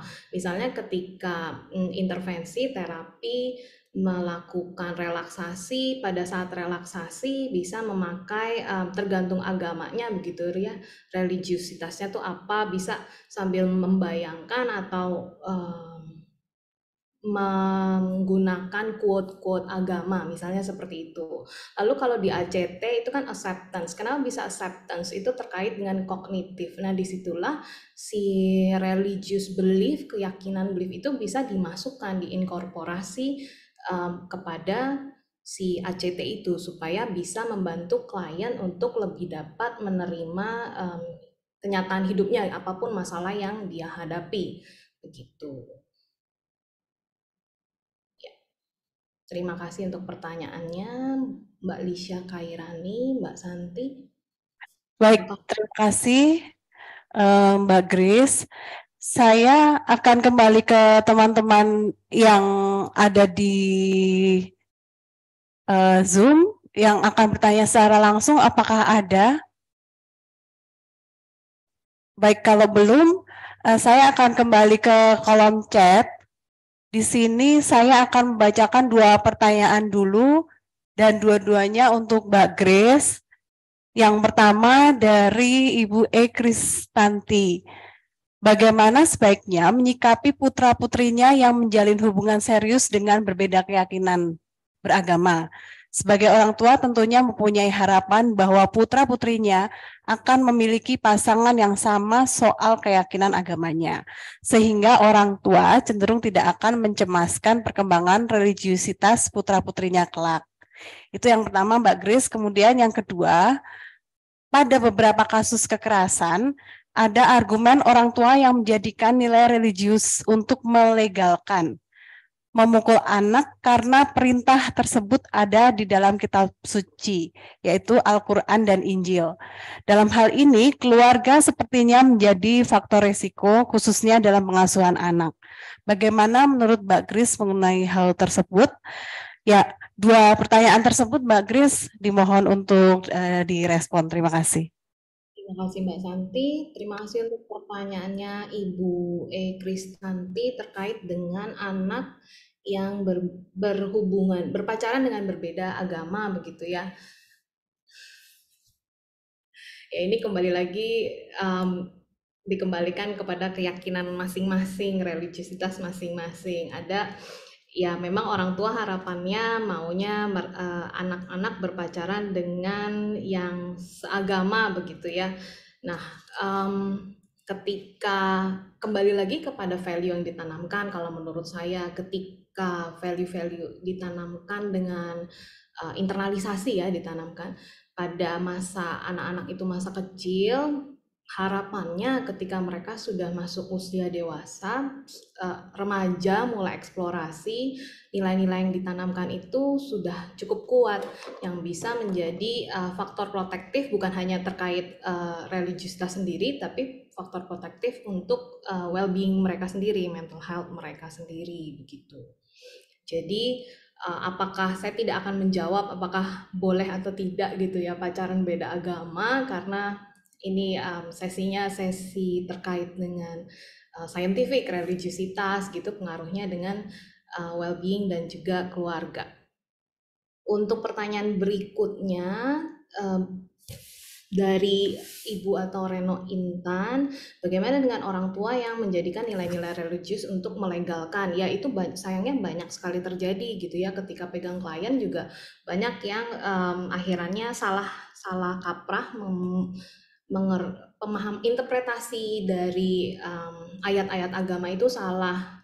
Nah, makanya menurut saya itu sangat penting untuk interpretasi yang betul begitu ya, supaya value yang diajarkan itu memang value-value yang betul dan tidak melegalkan hal-hal yang untuk memang pengen mukul aja gitu, jadi memakai ayat Al-Quran atau ayat Injil gitu ya.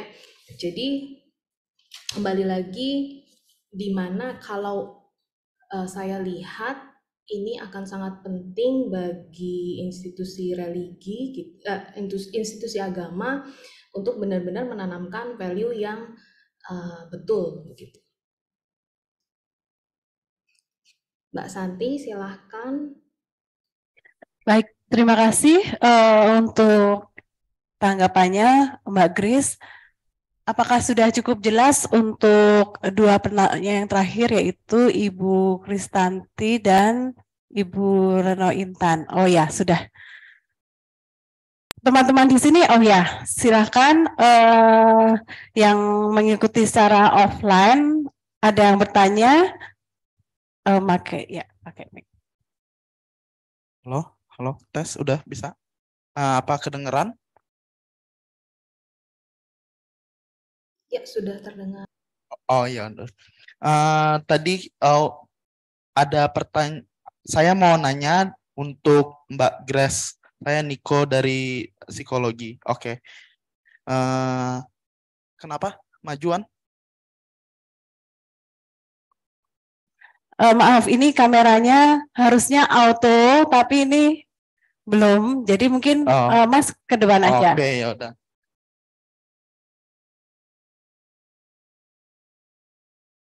Lupa pertanyaannya. Oke. Nah, ini dia yang bertanya. Oke. Halo Mbak Grace, izin bertanya. Tadi sempat disinggung bahwa keberfungsian keluarga yang baik perlu ada komunikasi terbuka, norma yang jelas, dan peran yang juga terbuka gitu. Tapi gimana dengan orang tua yang memaksakan value-nya pada anak secara satu arah dan tidak membuka komunikasi? Apa sih dampaknya pada well-being anak dan apa sih yang bisa dilakukan pada kasus tersebut? Terima kasih Mbak Grace. Baik, terima kasih. Ya, terima kasih. Mbak Grace bisa langsung dijawab ya. Iya, terima kasih Mbak Santi. Terima kasih Niko untuk pertanyaannya. Bagaimana dengan orang tua yang komunikasinya satu arah? Ya, menurut saya semua manusia selama kita masih hidup di dunia ini memang kita harus belajar begitu ya. Baik dari orang tua maupun dari anak, siapapun itu memang kita harus belajar. Bukan belajar akademis, tapi memang belajar. Life is learning. Jadi orang tuanya dalam hal ini harus belajar untuk bisa berkomunikasi dua arah begitu supaya anaknya bisa tumbuh sehat secara psikologis, mental health-nya oke, well-being-nya oke, dan juga bisa lebih ketika komunikasi dua arah berarti anaknya juga bukan lebih bisa berproses, lebih bisa berpikir begitu, bukan hanya menerima iya aja, tapi juga kognitifnya akan lebih baik begitu ya. Baik, sudah cukup gimana Mas? Kalau mau ada yang mau tolong ke depannya. Iya. Iya.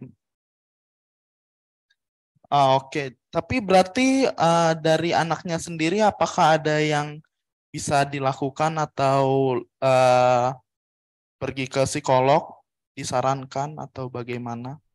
Terima kasih untuk pertanyaannya. Jadi memang kalau dalam keluarga biasanya akan ada family therapy, bukan hanya karena tadi kan keluhannya dari orang tuanya begitu ya. Akan lebih bagus bila seluruh anggota keluarga in the end atau parents-nya dengan anaknya bisa ketemu bersama-sama di sesi family therapy. Kita punya pakar-pakar family therapy di UI gitu ya. Salah satunya Mbak Adriana. Mbak Adriana ada di sini tadi saya lihat. Bisa konsul ke Mbak Adriana. Baik, oke, sudah cukup Mbak Grace. Ternyata sudah, nanti kalau ini bisa dilanjutkan lagi. Sebelumnya saya akan lanjut ke pertanyaan yang ada di kolom chat dari Ibu Rianti Melantika. Untuk Mbak Hanum, ya satu pertanyaan tapi panjang Mbak Hanum ya. Mbak Santi, Ya. sorry, aku potong. Aku udah baca, nggak usah dibacain lagi untuk menyingkat waktu. Silakan Mbak, langsung dijawab boleh? Yes, Bu Rianti atau Mbak Rianti. Tolong koreksi saya kalau kurang tepat ya. Cuma yang saya tangkap di sini kan kayaknya ibunya Mbak Rianti jadinya tinggal sendiri di rumah, kemudian anak-anak semua udah pisah ya, udah keluar dari rumah, jadi udah nggak tinggal sama-sama gitu ya, yang tadi quasi co-residence gitu. Sebetulnya kalau saya diminta menanggapi ini gitu ya, beberapa penelitian yang membahas soal pengaturan tempat tinggal dan pengambilan keputusan dalam penentuan tempat tinggal lansia itu menunjukkan bahwa komunikasi, again ini sama kayak penelitian Mbak Grace tadi, komunikasi yang terbuka itu diperlukan. Jadi selama lansianya bisa diajak berpikir, tidak demensia, tidak dalam kondisi kesehatan mental yang buruk, gitu ya. Karena kalau kondisi kesehatan fisik buruk, biasanya ada juga pasien-pasien lansia yang secara kognitif masih berfungsi baik. Nah, please diajak ngomong, diajak diskusi terkait maunya tinggalnya gimana gitu. Yang seringkali harus diwaspadai dalam relasi antar generasi ini adalah anggapan bahwa dan ini common ya. Maksud saya sering banget dengar orang-orang yang bilang lansia itu orang tua itu makin tua makin kayak anak kecil ya gitu. Jadi kita pun kebawa memperlakukan mereka seperti anak kecil. Padahal enggak sih, itu anggapan yang tidak tepat sama sekali. Jadi selama lansianya masih bisa diajak diskusi, silahkan diajak ngobrol, maunya gimana gitu dengan kondisi sekarang, dengan pertimbangan-pertimbangan yang ada, sehingga keputusan yang diambil itu menjadi keputusan yang memang direstui oleh kedua belah pihak. Jadi ketika misalnya ibu harus tinggal sendiri di rumah, memang karena beliau sadar betul apa situasi yang dihadapi, sehingga beliau perlu tinggal sendiri di rumahnya, dan anak-anak perlu berpisah atau tinggal sendiri juga di rumahnya masing-masing gitu. Kayaknya cuma itu yang bisa saya tanggapi berdasarkan studi yang tadi saya jelasin. Itu salah satu hal yang perlu dipertimbangkan. Gitu Mbak Santi. Baik, Mbak Hanum, terima kasih untuk penjelasannya. Pertanyaan dari Ibu Rianti ya. Mudah-mudahan sudah cukup jelas ya Bu ya. Ya, sepertinya belum ada lagi yang ingin bertanya. Saya akan mengingatkan bahwa Bapak Ibu dimohon untuk mengisi daftar hadir. Linknya sudah ada di kolom chat. Jadi Bapak Ibu mohon untuk membuka kolom chatnya dan mengisi daftar hadir. Ya, apakah masih ada pertanyaan lagi dari Bapak Ibu yang teman-teman? Oh, masih ada dari yang di ruangan Smart Class ke depan ya. Oh, sudah bisa. Jadi bisa langsung. Mohon berdiri saja, Mas. Ya. Baik, terima kasih. Luar biasa sekali hari ini temanya dan alhamdulillah saya bisa hadir di sini. Biasanya ikut online gitu. Ya, ini coba ikut offline gitu ya. Harapannya bisa ketemu dengan Mbak Grace dan Mbak Hanum juga begitu. Ya, perkenalkan nama saya Wahid Mustafa. Saya dari jauh nih dari Solo. Saya dari UIN Surakarta, tapi kebetulan lagi di Jakarta gitu ya. Kebetulan ngepasi gitu ya, pas ini momennya gitu. Jadi saya mampir gitu ya. Dan memang saya sekalian cari inspirasi ini di sini. Semoga nanti bisa nyusul Mbak Latifah juga gitu ya. Sedang berproses untuk milestone untuk PhD begitu. Jadi mungkin kemarin juga sedang apply juga untuk beasiswa ke Australia juga. Barangkali nanti ada tips-tipsnya juga ya begitu. Ada dua pertanyaan yang beberapa pertanyaan banyak sebenarnya. Cuman ini ada untuk dua narasumber kita ya, untuk Mbak Grace dulu barangkali ya. Tadi berkaitan dengan instrumen religiositas yang digunakan tadi pakai Allport begitu ya. Mungkin bisa diberikan gambaran proses adaptasi atau bagaimana prosesnya kemudian bisa digunakan atau sesuai dengan di setting di Indonesia barangkali itu. Kemudian yang kedua untuk Mbak Grace juga tadi urutan hasil prioritas nilai religiositasnya tadi kan berbeda ya dari riset-riset sebelumnya. Apa saja sih yang kemudian mempengaruhi mengapa kemudian urutannya itu berbeda gitu? Apakah ada juga berkaitan juga ada pengaruh dari sandwich generation tadi Bu Kartika tadi itu ada generasi yang berbeda berkaitan dengan literasi digital sekarang gitu ya. Itu yang pertama. Kemudian untuk Mbak Latifah, ya sama ini yang saya tulis pertama adalah gimana sih tadi disampaikan di profilnya bahwa dapat pembiayaan itu dari kampus tujuannya, itu mungkin bisa diberikan tips-tipsnya ya itu ya karena ya sangat prestisius ya di sana, kompetitif juga ya begitu. Gimana caranya? Kemudian tadi disampaikan juga bahwa tujuannya yang utama itu kan meneliti faktor-faktor yang melatar belakangi mereka tinggal bersama. Tapi dari tujuan utama itu kemudian di breakdown ada studi 1 sampai studi 4. Nah itu ya. Nah yang ingin saya tanyakan masing-masing studi itu kan tadi menggunakan studi yang berbeda ya. Dan tadi juga sudah disampaikan bahwa memang tidak dibatasi metodenya. Nah itu seperti apa nih gambarannya kalau PhD memang harus banyak studinya ya begitu ya, dari disertasi isinya banyak studi-studi yang ya disertasinya isinya disertasi begitu ya barangkali begitu. Itu saja, terima kasih. Tadi sudah banyak inspirasi dan Prospero dan sebagainya, dan saya termasuk mungkin sedikit saya termasuk pelaku intergenerational co-residence ya, karena orang tua tinggalnya di Jakarta begitu, saya dan istri di Solo begitu. Nah ini kemudian sedang pulang karena orang tua sakit begitu ya, jadi ada proses itu juga ya, jadi ada alasan-alasan ternyata meskipun tadi kalau dipilah exclusion-nya adalah bukan karena sakit, tetapi kan agak sulit juga ya untuk menemukan yang memang alasan-alasan yang memang murni begitu ya, karena pengen tinggal ya bersama begitu. Terima kasih, luar biasa. Assalamualaikum. Terima kasih. Terima kasih. Demikian pertanyaannya untuk Mbak Grace dan Mbak Hanum. Mungkin saya persilahkan Mbak Grace dulu untuk menanggapi. Silakan.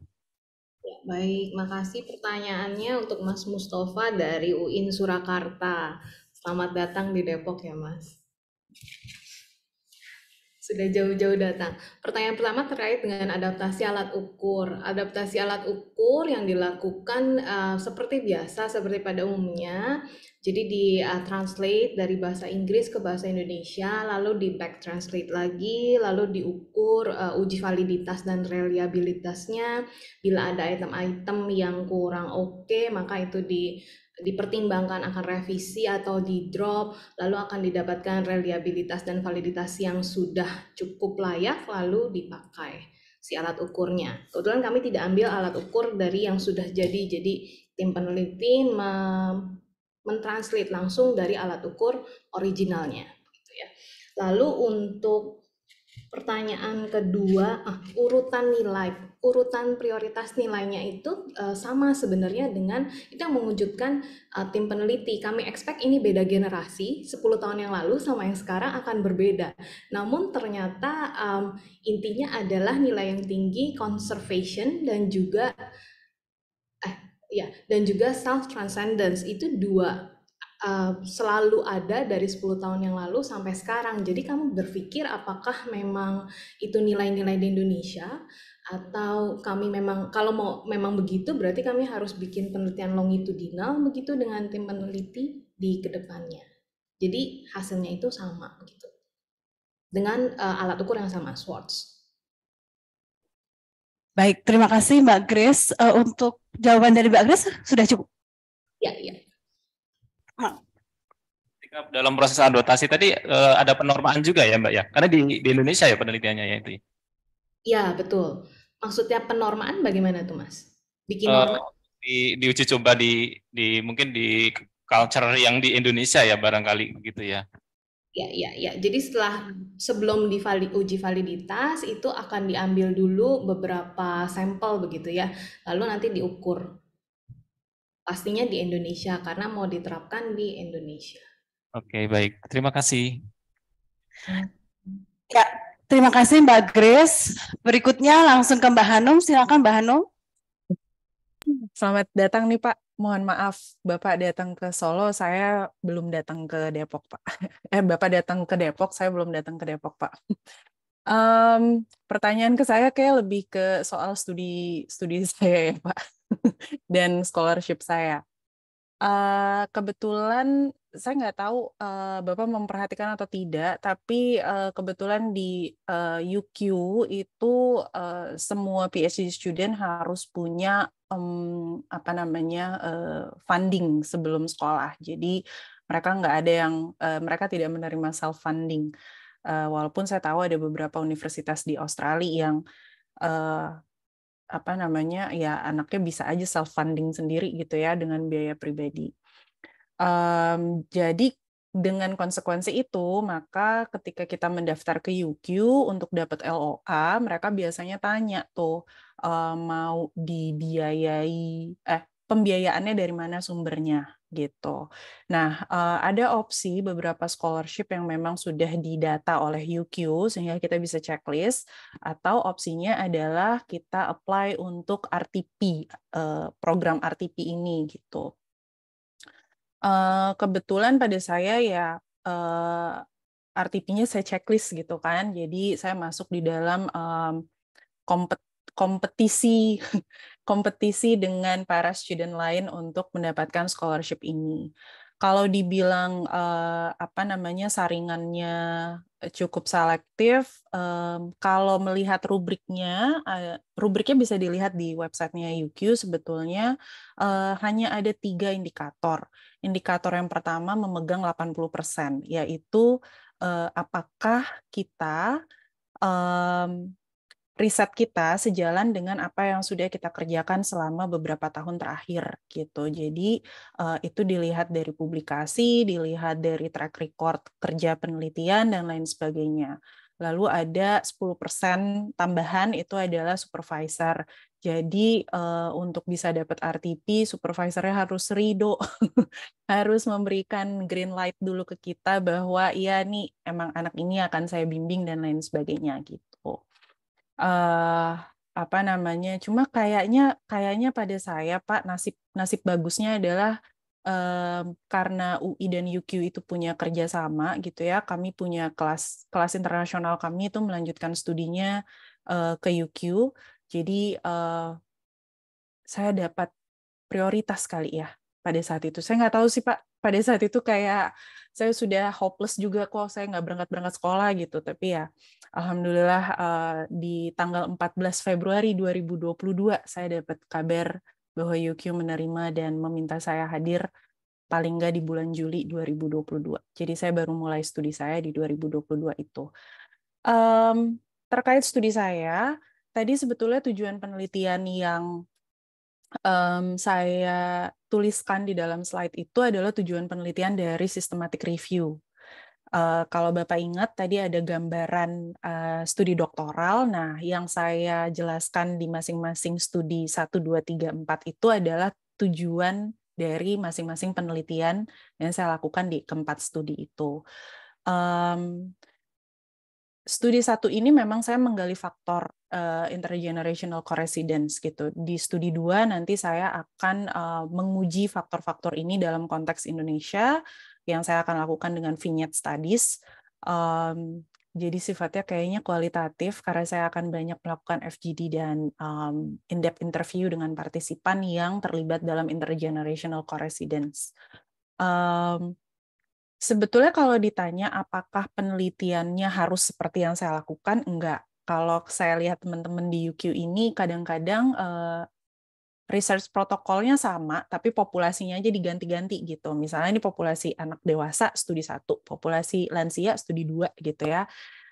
Sebetulnya sejujurnya nih, ketika saya datang ke konfirmasi teman-teman saya di sini juga saya jadi kayak ketipu sendiri. Kalau bisa begini, kenapa saya kompleks sekali? Itu pertanyaan saya. Tapi ya, yang tadi saya bilang studi saya sampai ke 4 itu sebetulnya berkesinambungan. Tujuan awalnya adalah saya tuh pengen menggali fenomena intergenerational coresidence di Indonesia. Kenapa? Karena saya melihat satu, populasi Indonesia itu semakin naik gitu ya, populasi lansia di Indonesia semakin naik sehingga angka rumah tangga multigenerasi itu juga semakin meningkat gitu. Tetapi kemudian data-data riset baik dari BPS, Kementerian Kesehatan menunjukkan bahwa kesehatan mental lansia tidak jadi lebih baik gitu.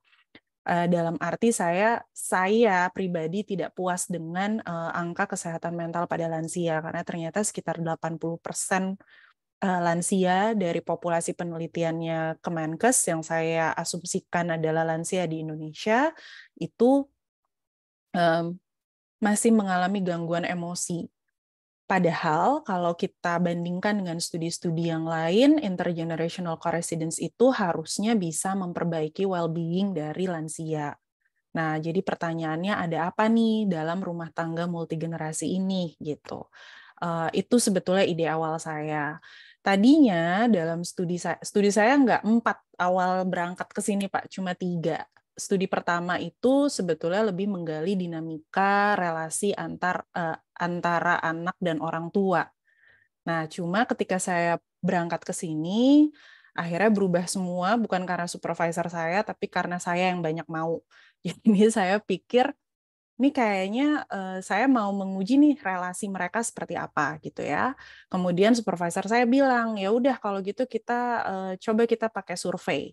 Nah, saya cari alat ukurnya nggak ada yang pas. Kenapa? Karena biasanya alat ukur intergenerational coresidence itu dibangun berdasarkan kultur, berdasarkan budaya. Sementara budaya kita dengan budaya tempat alat ukur itu dilahirkan ada perbedaan. Dari mana saya tahu? Karena sebelum saya berangkat ke sini, saya sudah melakukan pengukuran beberapa kali dan memang hasilnya nggak pernah memuaskan gitu.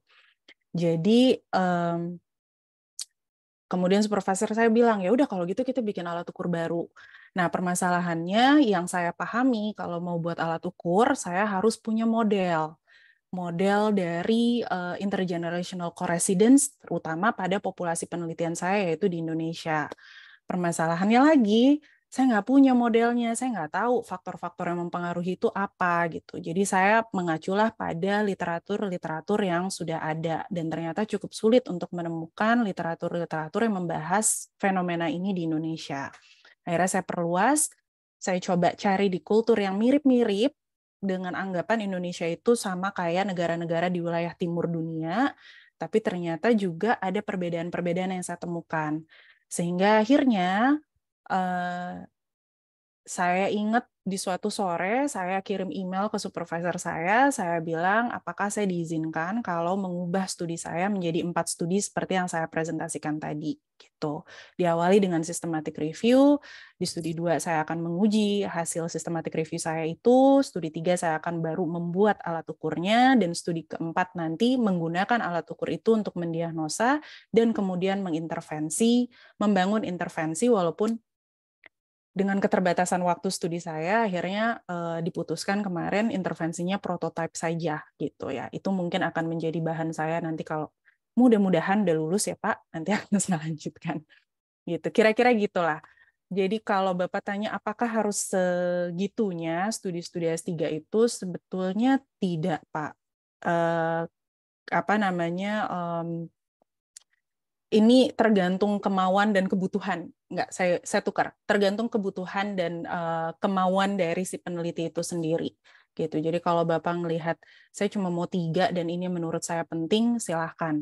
Gitu. Karena waktu saya mengajukan 4 pun sebetulnya supervisor saya yang kedua mempertanyakan apakah yang intervensi perlu dilakukan. Gitu. Jadi justru saya dipertanyakan gitu. Jadi tergantung kitanya kok Pak, nanti ketika udah PhD. Dan saya tunggu Bapak di benua Australia ini, kalau gitu. Ya. Ya, konfirmasi saja. Jadi jatuhnya ini nanti mix method ya ininya ya katanya ya. Iya, akan mix method Pak. Cukup ya Pak ya. Baik, terima kasih Mbak Hanum untuk jawaban dan tanggapannya. Waktunya masih cukup.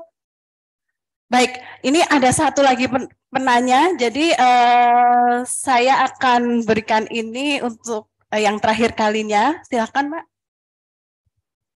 Terima kasih atas kesempatan yang diberikan. Perkenalkan, nama saya Yasmin.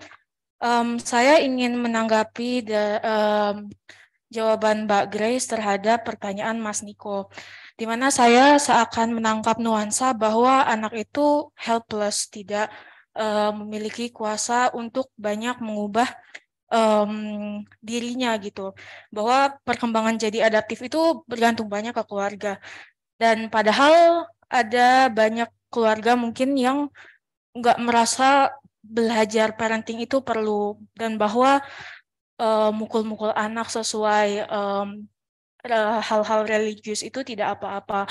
Dan dalam kasus ini anak-anak helpless, saya jadi kepikiran bahwa sebagai gantinya mungkin cara penanggulangannya adalah melalui penguatan komunitas atau sistem pendidikan. Dan saya jadi penasaran nih, kalau di Indonesia apakah ada kebijakan untuk mewujudkan intervensi yang tingkat primer atau sekunder gitu Mbak, dari riset-riset Mbak barusan.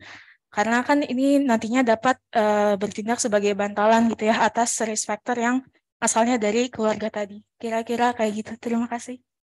Baik, terima kasih. Mbak Grace bisa langsung ditanggapi, silakan. Ya, terima kasih Yasmin. Pertanyaannya ketemu lagi ya, baru 2 minggu yang lalu ketemu. Terima kasih sudah datang. Kesannya bukan anaknya tidak berdaya, tidak. Dalam satu keluarga itu kan memang harus komunikasinya harus bagus begitu ya, dan juga semuanya harus belajar, anaknya harus belajar, orang tuanya harus belajar, dan bahwa yang tadi Yasmin tadi kan saya membicarakan tentang intervensi bukan komunitas ya, pada si sistem keluarga itu sendiri individual, lalu sistem keluarga kalau ditarik lebih gede lagi memang bisa pada komunitas, sangatlah bisa, dan itu diharapkan memang dari hasil-hasil penelitian seperti ini nanti bisa publish di jurnal, lalu juga bisa membuat suatu cita-citanya usaha promotif kesehatan mental di Indonesia. Tapi itu jalan yang panjang banget gitu. Kira-kira terjawab, Yasmin? Jadi sejauh ini masih dalam perjalanan, dalam proses gitu, Mbak Grace, kalau di Indonesia. Kalau tingkat komunitas dan kamu menanyakan secara legal, betul? Iya, Mbak. Dan harus untuk membuat benar-benar intervensi secara di puskesmas gitu, programnya tuh apa, itu kan harus pelan-pelan begitu. Oke. Jadi memang ada proses yang jauh lebih panjang juga gitu ya Mbak untuk mewujudkan ini dalam jangka besar terutama di Indonesia gitu atau gimana Mbak? Iya, untuk membuat program-program promotif yang sudah ajak gitu, SOP-nya 1, 2, 3 program, apalagi memasukkan nilai-nilai religiusitas, itu nggak bisa dalam sekejap, pasti harus bertahap, dan itu naiknya kan pelan-pelan gitu ya, dari publikasi dulu, lalu nanti naik ke ranah yang berikutnya, naik lagi ke ranah berikutnya, sampai akhirnya bisa dari government gitu. Kalau kamu membicarakan tentang pemerintah Indonesia gitu ya, dan ada programnya betul-betul ada ACT atau apa begitu. Oke. Baik Mbak, terima kasih banyak atas jawabannya. Saya harap riset-riset yang Mbak lakukan ini benar-benar nanti bisa terwujud supaya tepat sasaran gitu ya, supaya Indonesia jadi lebih baik lagi ke depannya. Terima kasih banyak Mbak. Ini juga harapannya begitu ya Mbak Hanum ya, semua harapan peneliti begitu. Ya, terima kasih Mbak Grace dan Mbak Hanum, juga untuk semua yang hadir baik secara online ataupun onsite. Sepertinya sudah cukup ya untuk sesi tanya jawab ini. Mudah-mudahan semuanya atau semua rasa ingin tahu dan penasarannya sudah terjawab. Dan saya kembali mengingatkan untuk Bapak Ibu dimohon untuk mengisi daftar hadir yang linknya sudah ada di kolom chat. Jadi mohon Bapak Ibu yang ada di Zoom untuk membuka chatnya. Baik, sepertinya sudah cukup ya untuk sesi Research Day saat ini. Kalau boleh saya untuk sedikit menyimpulkan, jadi dari dua pemaparan yang disampaikan oleh Mbak Grace dan Mbak Hanum tadi, ternyata memang keluarga itu memiliki peran yang penting untuk menjaga kesehatan mental. Bahkan juga di sisi lain ada dampak negatif atau tadi muncul perilaku-perilaku risiko mungkin yang ditimbulkan oleh anak atau mungkin anak yang dalam fase masih remaja ataupun dewasa awal begitu. Tapi di sisi lain juga keluarga juga bisa mempromosikan atau mendukung adanya nilai-nilai yang positif, bahkan tadi disampaikan ada nilai-nilai religius, ada religiusitas dan juga nilai-nilai yang bisa diajarkan atau diturunkan kepada anak, dan hal ini juga bisa mewujudkan kesejahteraan psikologis atau well-being pada individu. Baik, Bapak Ibu, untuk acara Research Day kali ini sudah selesai, namun sebelumnya saya akan menyampaikan pengumuman. Ada kegiatan kunjungan dan kolaborasi, Bapak Ibu bisa melihat pada tayangan, di bidang pendidikan dan riset antara University Malaya dengan Fakultas Psikologi UI. Nah, acara ini dilaksanakan secara hybrid, jadi Bapak Ibu bisa hadir langsung, tapi juga bisa mendaftar di mana ini ya untuk mendaftar, sudah ada ya? Oh, langsung linknya ya? Oh, ada. Ya, jadi jangan lupa Bapak Ibu misalnya ada yang ada waktu dan punya keingintahuan untuk hadir dalam acara ini, silakan untuk hadir dan mendaftar.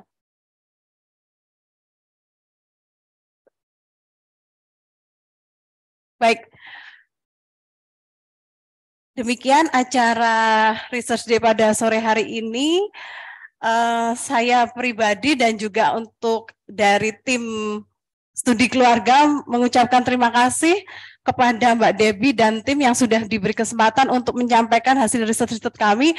Semoga di waktu mendatang kami juga bisa sharing beberapa riset yang sedang atau akan kami lakukan. Bapak Ibu, demikian acara sore pada siang dan sore hari ini. Sebelumnya saya minta maaf untuk hal-hal yang tidak disengaja maupun disengaja dalam menyampaikan acara pada sore hari ini. Baik, jika demikian saya sebagai moderator dan tim RPM undur diri. Terima kasih, selamat sore dan selamat melanjutkan aktivitas.